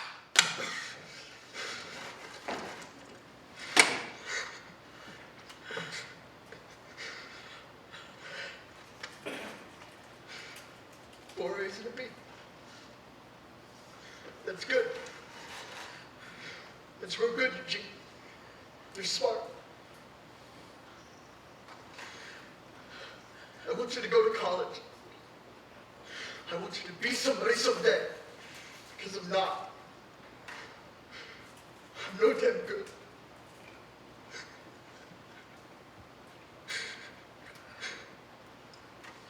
I'm sorry for saying those things. Me too. I'm sorry too. Jack, are you feeling better? A little, darling. Your mother's not home yet? No. I wanted to see her before she goes out. Oh my God. Are you crazy? Are you out of your mind coming down those stairs? I'm all right. I wanted to see Blanche before she goes out. How are you going to get back upstairs? You think I'm going to carry you? Didn't the doctor say you shouldn't even go to the bathroom? You trust doctors? My grandmother lived to be 87. She never saw a doctor in her life.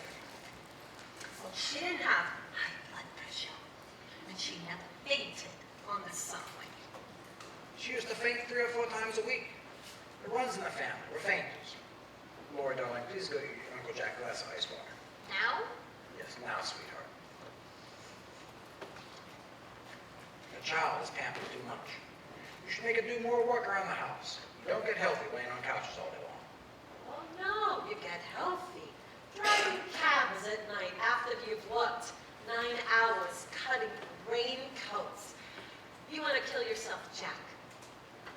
You want to leave me to take care of this family all alone. Is that what you want? You think I'll get better faster if you make me feel guilty? I was born with enough guilt, Katie. If I need more, I'll ask you.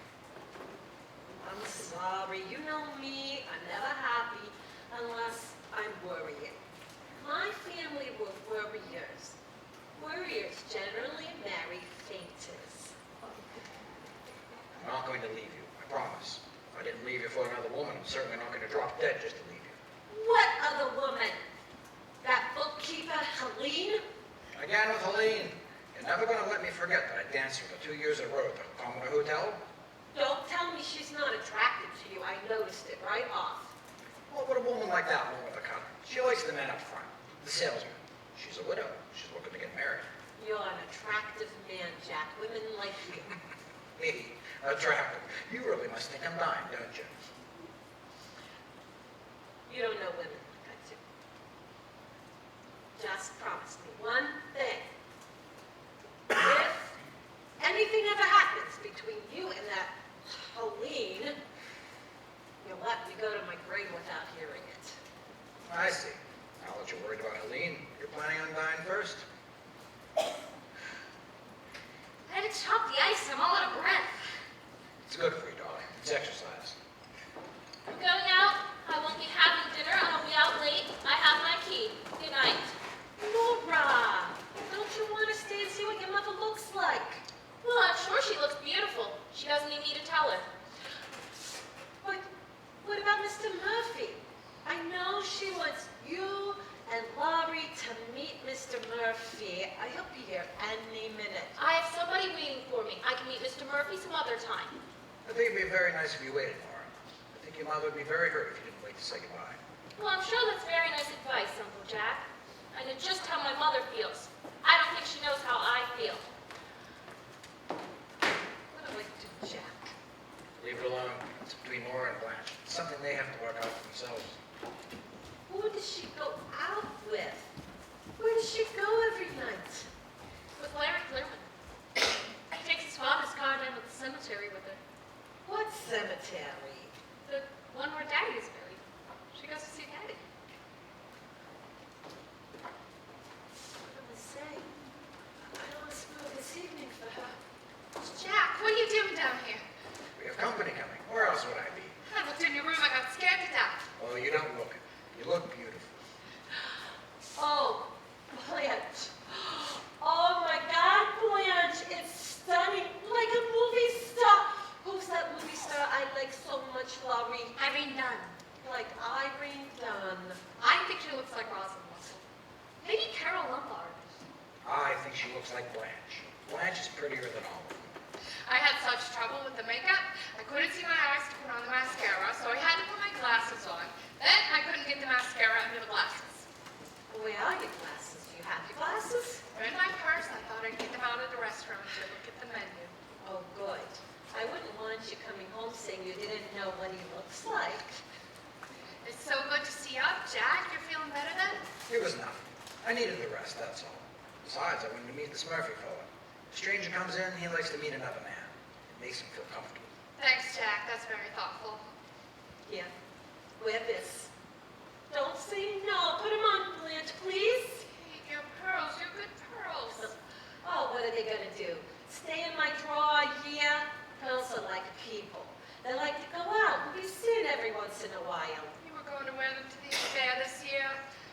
wrapped up in myself, I forgot you're missing the affair. I can afford to miss it. I don't see Jack there the whole night anyway. Let's see how they look. I'm so nervous I'll lose him. All right. Tell me I don't have a beautiful sister. Now I feel good. Now I feel like I got my money's worth. Definitely Carolyn, though. Lori, go upstairs and get Nora. I want to show them to Nora. She's not here. She left. What do you mean she left? Don't say goodbye? She had to meet somebody. She wanted to wait. She could have come into my room. She knew I wanted to see her. She'll see you when you get back. You'll look just as good at 12 o'clock. What did she say? Did she say anything? You're going out. You're going to have a good time tonight. She's making me pay for it, isn't she? She knows how easy she can get to me. That's what I get for making a decision. I feel like ice cream for dessert. Laura, you feel like ice cream for dessert? Butter pecan? Butter pecan for you, maple walnut for me. Run up and tell Eugene I want him to run to the store. I'll go with him. Don't run, darling. Let her run. She gets tired, she'll tell you. Stop worrying about each other so much. Eugene, your father wants us to go to the store. Tell him I'm sick. My stomach hurts. You don't want any ice cream? Ice cream. Wait a minute. It's amazing how easily you recover from misery when someone offers you ice cream. She's 16 years old, Blanche. At that age, they're still wrapped up in themselves. How am I going to become a writer if I don't know how to suffer? Actually, I'd give up becoming a writer if I could see a naked girl while I was eating ice cream. What time is it? It's 6:30. You'll be here any minute. Now get your mind off of Nora. Don't go out tonight with my pearls on for nothing. Eugene, run to Hanson's. Get a half a pint of maple walnut, half a pint of butter pecan, half a pint of chocolate for yourself. Kate, what do you want? I'm in no mood for ice cream. Get a vanilla, she'll eat it. And whatever Stanley wants. I need money. I just paid the doctor $15. Run up to Stanley. He just got paid. Ask him for a salary. What? Here, here's $1. Hurry back, because we want Laurie to meet Mr. Murphy. But don't run! Grace, you. You know what I worry about at night? That she'll run off. That I'll wake up in the morning, she'll be gone to Philadelphia or Boston or God knows where. Ah, you're going out on the date? Is that what you're going to talk about? We'll start drinking in 5 minutes. Oh, you think so? What'll I do if he gets drunk? You'll come right home. Do you have any car fare? Do you have any money? No, I didn't take anything. Wait here. I'll get $5 for Stanley. Now I have something else to worry about. I could use a cup of hot tea. Stay there, I'll get it. Oh, look, thank you. You can keep me company. We can hear the bell from the kitchen. Are you in there, Stanley? Whoa. Open the window. You never get any air in here. I need $5 for your Aunt Blanche. Did you get paid today? Yeah, I got paid today. Well, take your money for the week out and give me the envelope. I don't have it. You don't have an envelope? I don't have the money. What do you mean you don't have the money? I mean, I don't have the money. It's gone. It's gone. Gone where? It's just gone. I don't have it. I can't get it back. There's nothing I can do about it. I'm sorry. Just don't ask any more questions. Why should I ask you any questions? I want to know what happened to $70, Stanley. Tell Pop if I tell him. You're gonna tell Pop. Why shouldn't I tell your father? Why, Stanley? What happened to that money? I gambled. I lost it. You happy now? You satisfied?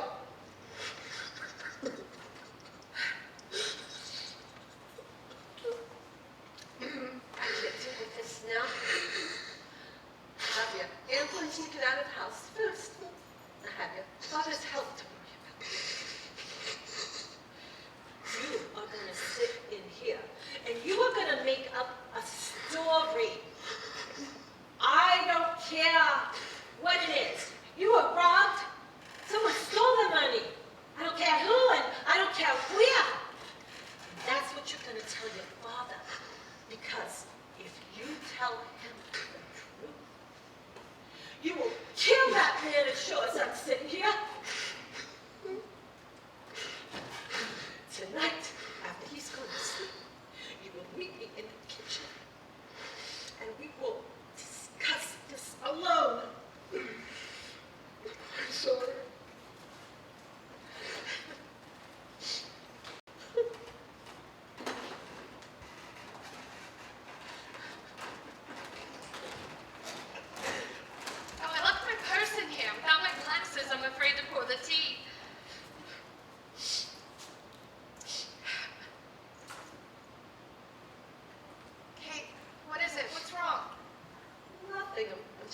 nerves today. Worried about Jack. He shouldn't have come down the stairs. He knows he's not supposed to come down. Well, we need to talk to Fuller. He doesn't listen to them. I shouldn't have told Mr. Murphy to come here. That's the only reason he came down. It's not just Mr. Murphy, it's Stanley, and Eugene, everybody. I'm sorry about Nora. Jack told me what she said when she left. Better get your purse, Blanche. She'll be here any minute. Did Nora say something to hurt you? I know she's been very difficult these past few days. Why is it always Nora? Why is it only your problems? You think you're the only one in this world that has any troubles? We all have troubles. We all get our equal share. I'm sorry. Forgive me, Kate. I'm sorry. Maybe you're stronger than me. I don't know. You survived Dave's death. If anything happens to Jack, I don't know if I could be alone. No, nothing's going to happen to him. He'll be all right. He's still a young man. He's strong. When Dave died, I cried for his loss. I was so angry. Angry at God for taking such a young man. I never realized till now what he must have gone through. How did you do it, Blanche? I had you. I had Jack. But mostly you live for your children. Your children keep you going. My children. I get up every morning for Nora and for Lori. You can say that about Laura, and she hurt you so much. Why? You don't think we hurt our parents? You don't remember how Mama cried when Celia left? Sure. It hurts, but when you love someone, you forgive them. Some things you forgive. Some things you never forgive. Is the ice cream here yet? Dear, I thought you went with Eugene. No, I was in the creepy house across the street. It's just as creepy inside. You were in Mr. Murphy's house just now? Why? The old lady, she called me from the window. I think it's his mother. She had a letter to give you. What did she say to you? She offered me a cookie, but it was all green. I said I wasn't hungry. Dear Miss Moore, I send regrets for my son Frank.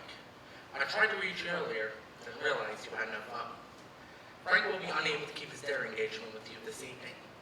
Frank is in hospital as a result of an automobile accident last night. And although his injuries are not serious, the consequences are. As a devout mother, I would forward my apologies and end this letter here.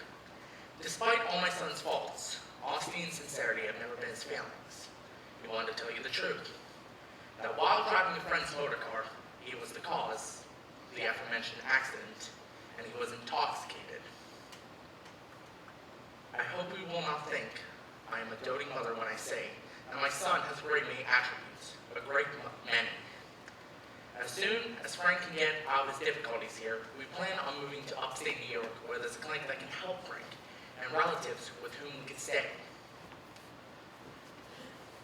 Frank sends forward his regards, his regrets, for a warm, intelligent, and most delightful neighbor across the way. Yours most respectfully, Miss Matthew Murphy. What is it? He's not coming. He's in the hospital. It was a saddler, all right, but Charles all ran. Maybe I should have been born in Ireland. I knew it. I said it right from the beginning, didn't I? Why is he in the hospital? He was in a car accident. My God, that poor woman. Does that mean you're not going to dinner? Could have been you in that car with him. I told you, and I warned you from the first day about those people. Stop calling them those people. They're not those people. She's a mother like you and me. What is he? Tell me what he is. He's somebody in trouble. He's somebody that needs help. For God's sakes, Kate, you don't even know the man. I know the man. I know what they're all like. Who are you to judge? Are we any better? Are we something so special? We're all poor around here. The least we could do is be charitable. Why? What do I have that I can afford to give away? Am I the one who got you all dressed up for nothing? the one who got your hopes up? Am I the one who they're going to throw in jail somewhere? They're going to put him in jail? Don't talk to me about charity. Anyone else but me. I never said you weren't charitable. All I did was try to help you. All I ever did was try to help you. I know that, Kate. Nobody cares for the family more than you do. But at least we could be sympathetic to somebody else in trouble. Who should I care about?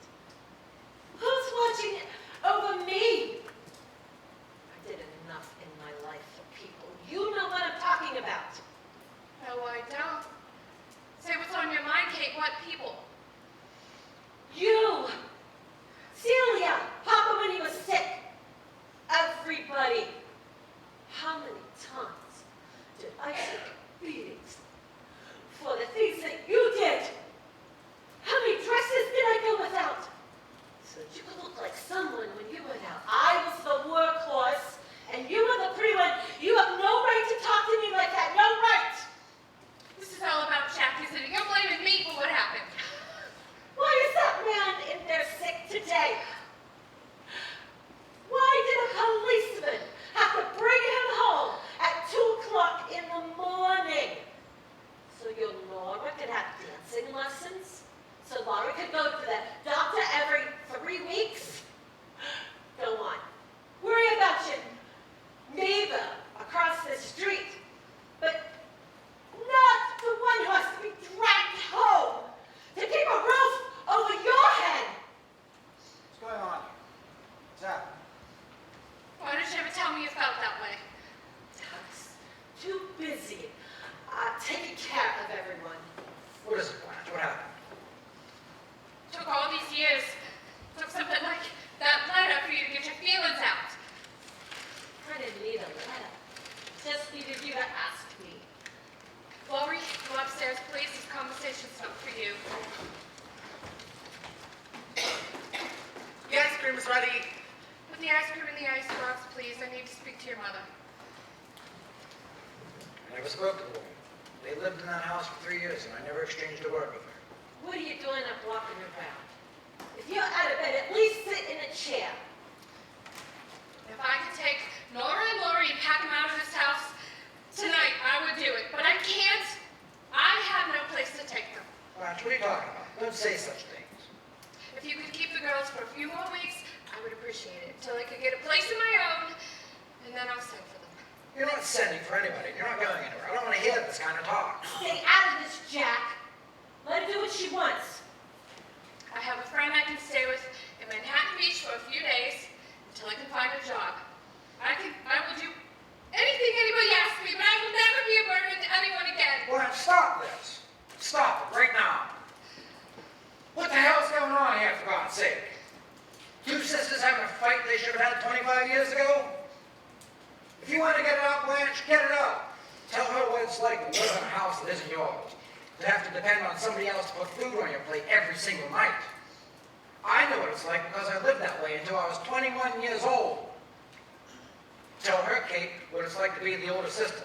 To be the one that suddenly has to work and shoulder all of the responsibilities and not be the one that gets the hugs and affection when you're the only one there. You don't think I see it with Stanley and Eugene? With Nora and Lori? You don't think I hear the fights that go on in those rooms night after night? Go on, Kate. Scream at her. Yell at her. Call her names, Blanche. Tell her to go to hell for the first time in your life. When you both got it out of your systems, give each other a big hug and go have dinner. My lousy ice cream's melting, for God's sake.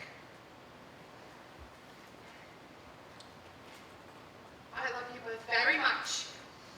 No matter what Kate says to me, I will never stop loving her. But I have to get out. If I don't do it now, I will lose whatever self-respect I have left. But people like me, sometimes the only thing we really own is our dignity. When I grow old, I would like to have as much as Mrs. Matthew Murphy across the street. What did it, Kate? Something terrible must have happened tonight for you to behave this way. It wasn't Blanche. It was something else. What was it, Kate? Tell the kids to come down in 5 minutes. We're eating in the kitchen tonight.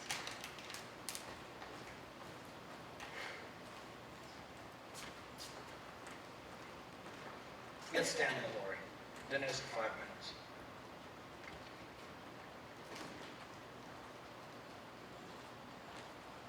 It was the first day of my life I didn't get blamed for what just happened. I felt really sorry for everybody, but as long as I wasn't to blame, I didn't feel all that bad about things. That's why I realized it has selfish streak in me. I sure hope I grow out of it.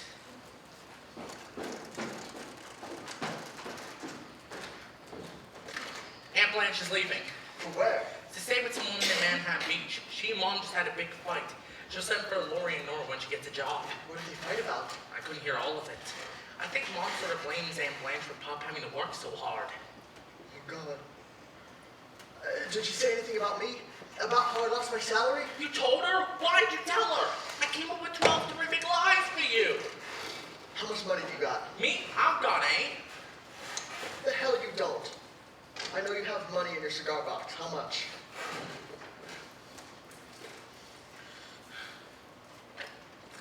I got $1.12. It's my life savings. Let me have it. I'll pay it back, don't worry. What are you putting on all those things for? In case I have to sleep out tonight. I'm leaving, Gene. I don't know where I'm going, but I'll write you when I get there. You leaving home? When I'm gone, you tell Aunt Blanche what happened to my salary. Then she'll know why Mom was so angry. Tell her please not to leave, because it was my fault, not Mom's. Will you do that? I got 8 cents worth of stamps if you want those too. Thanks. What's this? The medal you won from the 200-yard dash 2 years ago. From the Police Athletic League. I didn't know you still had this. You gave it to me. You can have it back if you want it. It isn't worth anything. It is to me. Sure. You can keep it. Thanks. Where will we go? I don't know.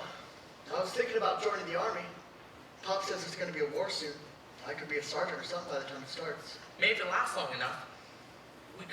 I could join too. We could be put in the same outfit. You don't join the Army unless they come and get you. You go to college, you hear me? Promise me you'll go to college. Probably have to stay and get a job. When you leave, we'll need the money. I'll send my paycheck every month. The sergeant makes pretty good dough at the Army. I better get going. What do you have to leave for? Don't start crying. They'll hear you. Don't get over it. They won't stay mad at you forever. I was mad at you and I got over it. Because of me, the whole family is breaking up. You don't want Nora to end up like one of those boardwalk girls, do you? I don't care. I'm not in love with Nora anymore. Well, you should care. She's your cousin. Don't end up like me. I don't see what's so bad about you. See you.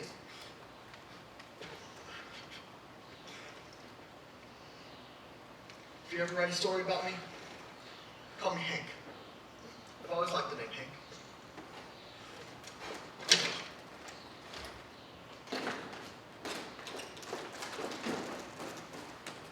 There comes a time in everybody's life when you say, this very moment is the end of my childhood.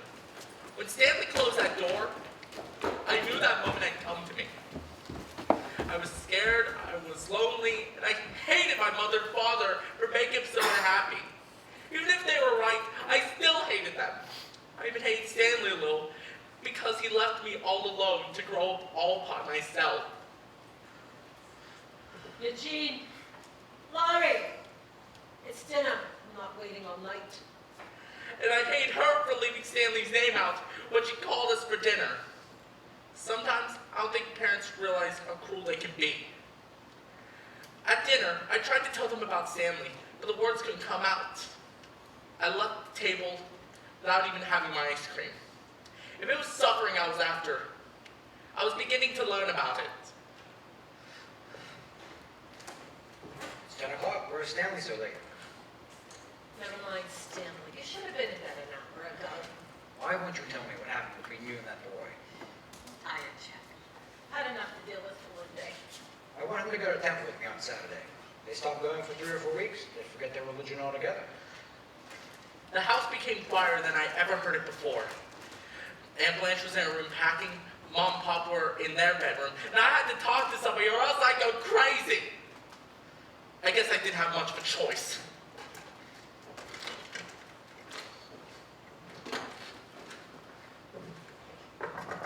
Laurie! It's Eugene! Can I come in? What do you want? I'm reading. I just wanted to talk to you. Well, I didn't say yes, did I? Well, I'm already in, so too late. What are you reading? Citadel by A.J. Cronin. I read, it's terrific. I hear your mother's leaving in the morning. We're going too, as soon as she finds a job. I can't believe it. I'm gonna be the only one left here. You mean you and Stanley? Stanley's gone. He's not coming back. I think he's going to join the army. You mean he ran away? No. Only kids run away. When you're Stanley's age, you just leave. Without saying goodbye? My parents don't even know about it. I'm gonna tell them now.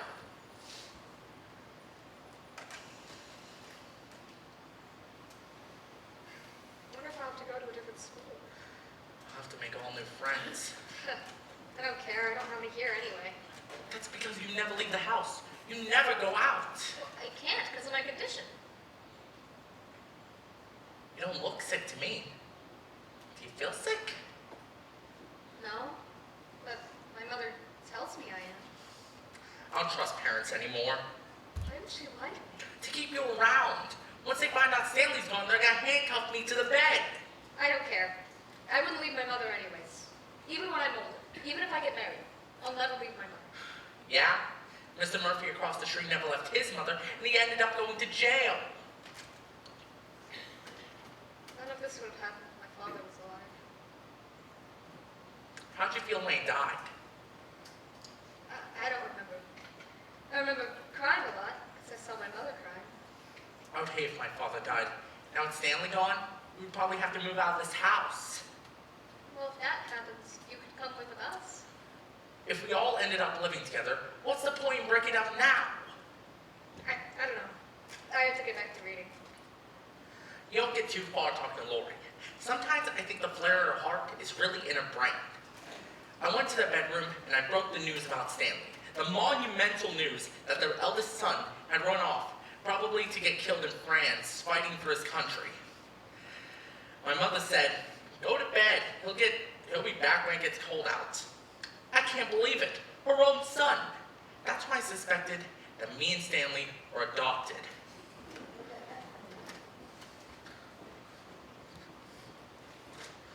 Finally, they went to bed, and I decided to go outside and wait on the front steps until it got cold out. But Stanley never showed up.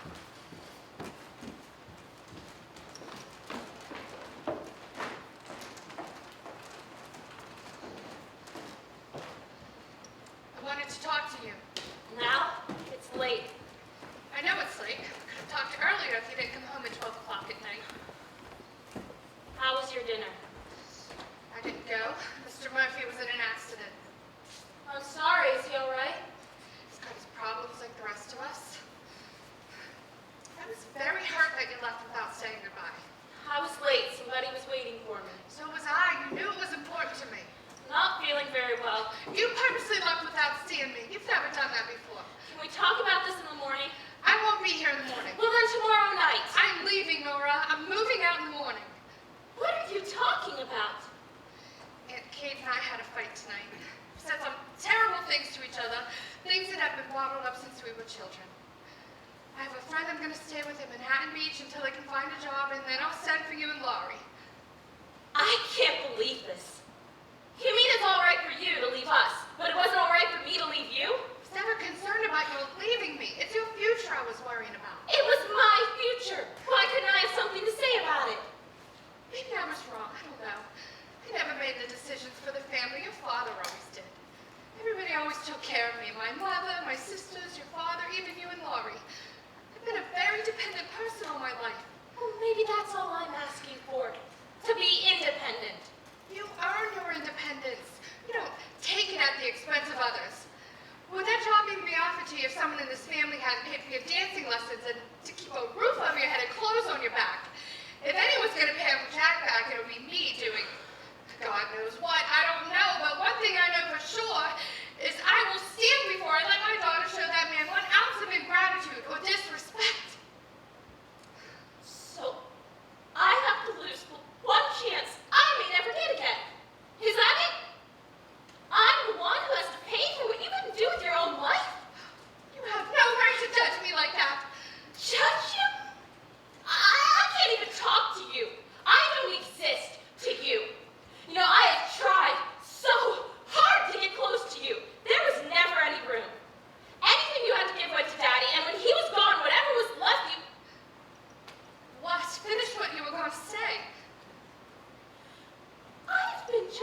worse than loneliness or helplessness, and that's self-pity. Believe me, there is no leg that's twisted or bent that's more crippling than a human being who thrives on his own misfortunes. I am sorry, Nora, that you feel unloved, and I will do everything I can to change that. Except apologize. I am tired of apologizing. After a while, it becomes your life's work, and it doesn't bring any money into the house. If it takes your pain and Aunt Kate's anger to get me living again, then God will give me the strength to make it up to you. But I will not go back to being that frightened, helpless woman that I created. I've already buried someone I love. Now it's time to bury someone I hate. I didn't ask you to hate yourself. I just asked you to love me. I do, Nora. My God. Why can't I make that clear to you? I feel so terrible. I think I hurt you. I still want that job with Mr. Beckman.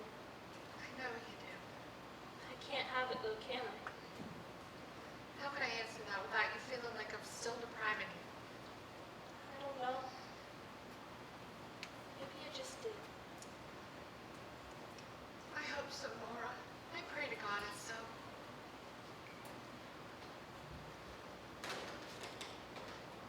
I heard voices downstairs. I didn't know who it was. I'm sorry if we woke you. Nora, go on up to bed. We'll talk more in the morning. All right. Hey, Aunt Kate. Is she all right? Yes. She isn't angry anymore? No, Kate, no one's angry anymore. I just explained everything to Nora. Her and Lori are going to help you with all the housework while I'm gone. Lori's strong enough to do her share, and I've kept her being a baby long enough. They've never been any trouble to me, those girls. Never. I'll send for them on the weekends when I can. It's late, but we really both need some sleep. Blanche, don't go. I feel badly enough for what I said. Don't make me feel any worse. Everything you said to me tonight was true, Kate. I wish to God you'd said it years ago. What do I do here? Who am I going to talk to all day? I don't have any friends in this neighborhood. Even the Murphys across the street are leaving. You and I never had any troubles before tonight, Kate. It's the girls I'm thinking of now. We need to be together, the three of us. It's what they want as much as I do. All right, I'm not saying that you shouldn't have it, but we're not going to get a job overnight, and apartments are expensive while you're looking. Or do you have to live with strangers in Manhattan Beach? Louise isn't a stranger. She's my good friend. To me, good friends are strangers. Good sisters are sisters. I'm afraid of becoming too comfortable here. If I don't get out now, when will I ever do it? The door is always open. Go when you want. When you get the job, when you find the apartment, I'll help you move. I can help you look. I know how to bargain with those landlords. Wouldn't mind doing that? They see a single woman alone, they take advantage. I'll ask about the Murphy house. It couldn't be too expensive. She never cleaned it. How independent can I become if I live right across the street from you? Far enough away that you could close your own door, but close enough so I don't feel so lonely. Kate, if I lived on the moon, you would still be close to me. I'll tell Jack. He wouldn't go to sleep until I promised I came up with some good news. I'm suddenly feeling so hungry. Of course. You didn't have any dinner. Come on, I'll fix you some scrambled eggs. I'll do it. I'm an independent woman now. With your eyes, you won't even get the eggs in the pan.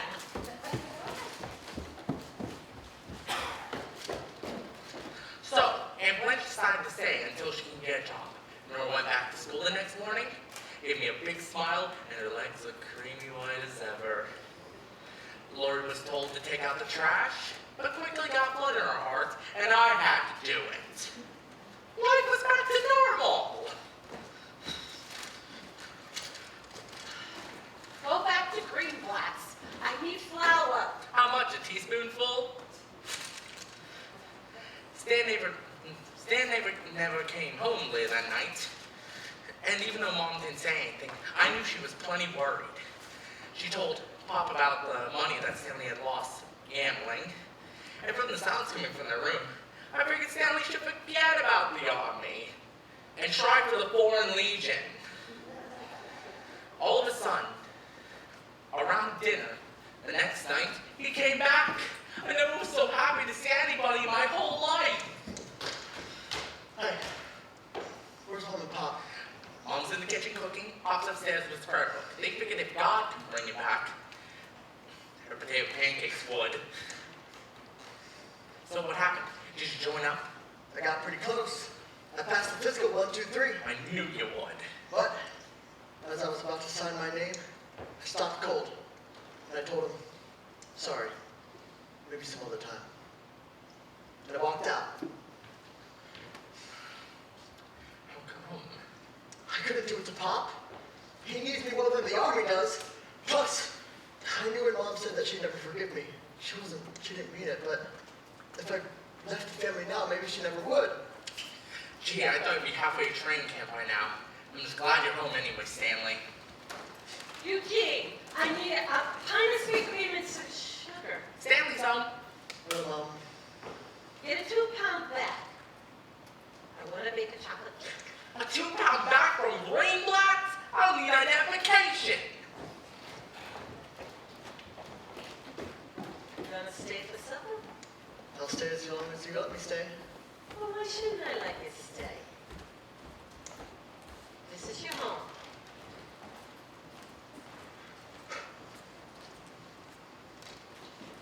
The father's been very worried. He could open some sort of explanation. I was just about to do that.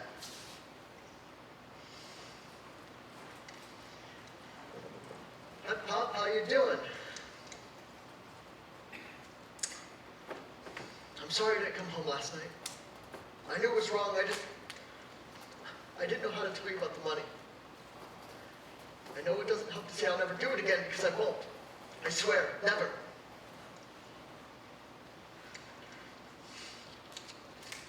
I got $3. Last night I went over to Dominic's bowling alley and I set pins till midnight. I can make another 6 on the weekend, so that makes 9. I'll get the $17 back, Pop, I promise. I'm not afraid of hard work. It's the one thing you taught me. Hard work and principles. So, if you have anything you want to say to me, I'd be really glad to listen. Did you read the paper tonight, Stanley? No, Pop. There's going to be a war. A terrible war, Stanley. I know. The biggest war this world has ever seen. It frightens me. We're still not over the last war yet, and already starting another one. We don't talk about it much at work because of Mr. Stroheim being German and all. My brother, Michael, was killed in the last war. I told you that. I've seen his picture in uniform. He was 19 years old. The day he left, he didn't look any older than Eugene. He was killed the second week he was overseas. I know. They didn't take me because I was 16 years old, but my parents were dead, and I lived with my Aunt Rose and Uncle Maury. They had 2 sons in the Navy, both of them wounded, both of them decorated. Uncle Leon and Uncle Paul, right? My brother would have been 45 years old this month. He was a handsome boy, good athlete, good dancer, good everything. I idolized him, the same way that Eugene idolizes you. No, he doesn't. He does, believe me. I hear him outside talking to his friends. My brother this, my brother that. Brothers can talk to each other in a way that fathers and sons never do. I never knew a thing about girls until my brother taught me. Isn't it that way with you and Eugene? Yeah, I told him a few things. It's good. Glad you're so close. I missed all that when Michael went away. That's why I was afraid that maybe you had done something foolish last night. I was scared that maybe you had run away. I hear you talking with Eugene every now and then about the Army. They will come soon enough, I'm afraid. It was on my mind. I didn't think about it. Don't you know, Stanley, that there's nothing you could do that was ever so terrible that I couldn't forgive you? I know why you gambled. I know how terrible you feel. It was foolish. You know that already. I lost money gambling at my time. I know what it's like. You did? You're so surprised. You think your father's a perfect human being. If you go through life thinking that I was perfect, you will hate yourself for every mistake you ever make. Don't be so hard on yourself. That's what you got a mother and father to do. You guys aren't hard on me. You're always fair. I try to be. You're a good son, Stanley. You don't even realize that. There are men in that cutting room that haven't seen their sons in 5 or 6 years. Boys who have no respect for anybody, including themselves. Boys who haven't worked a single day in their lives or brought their parents a single day's pleasure. Thank God I can never say that about you, Stanley. I gambled away $17. You're telling me how terrific I am? Hey, don't get me wrong. If you were here last night when your mother told me, I would have thrown you and your clothes out the window. But today, I'm calm. Today I read the newspaper. Today I'm afraid for all of us. I understand. After dinner, I want you to apologize to your mother and give her the $3. I will. And apologize to your Aunt Blanche because she was worried about you too. I will. You can also thank your brother. He came into my bedroom this afternoon and told me how terrible you felt. He was almost in tears himself. The way he pleaded your case, I thought I had Clarence Darrow in the room. Eugene's a terrific kid. All right, we'll get washed up for dinner. Tonight, you and I are going to go out back. I'm going to teach you how to play poker. Huh, terrific! Is Eugene back yet? No, Mom.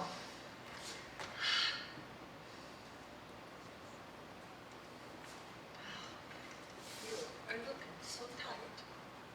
What happened? I got enough sleep. You did? I did. I stayed at a friend's house. Can I talk to you after dinner, Mom? Where am I going? To a nightclub? I'll wash up and be right down. And you didn't join anything, did you? No, Mom. You have time enough yet. The family is growing up enough already. Yes, Mom. It's all right. Everything is all right. Oh, you said it wasn't. Didn't I tell you you'd be home? Laurie, time to set the table. Call your sister.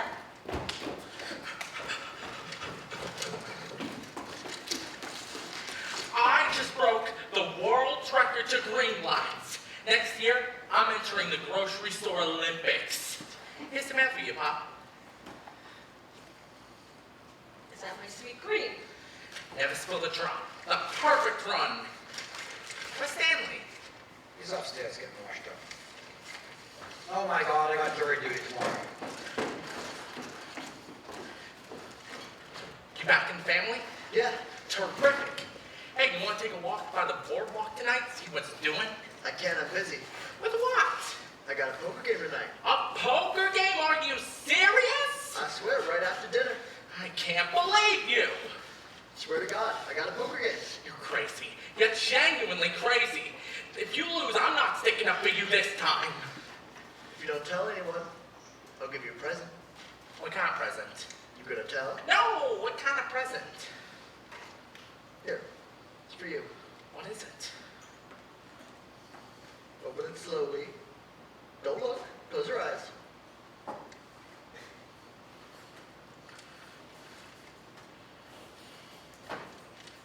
Now look. Oh my God, she's completely naked. Hey, You can see everything. shush. You don't want everyone knowing you got that.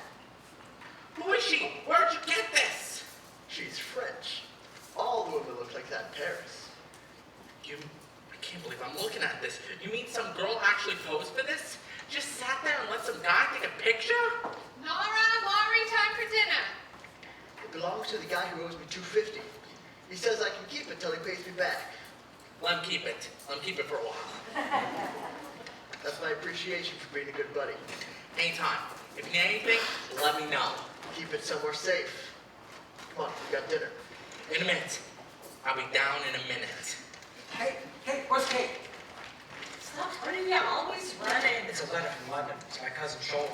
They got out of Poland and freed Kate. Thank God. His wife, his mother, all 4 children. They're sailing for New York tomorrow. They'll be here in a week. In a week. Do they speak English? I don't think so. A few words, maybe. They had to sell everything. They could only bring what they could carry. Where will they stay? We'll have to discuss it with the family. Some with Uncle Leon, Uncle Paul. With us. We'll get beds here in the dining room. It's easier to eat in the kitchen anyway. The little ones can stay with Lori, and Nora can sleep with me. Kate, in here. You Of don't course, gotta, Mama. you don't gotta worry about money, Pop. I'll hit Joe Hunt up for that raise. They got out. That's all that's important. They got out.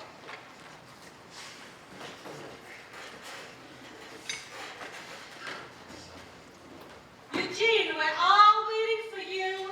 I'll be down there in a minute. I just need to write something. October 2nd, 6:25 p.m. A momentous moment in the life of I, Eugene Morris Jerome. I've seen the Golden Palace of the Himalayas. Beautiful!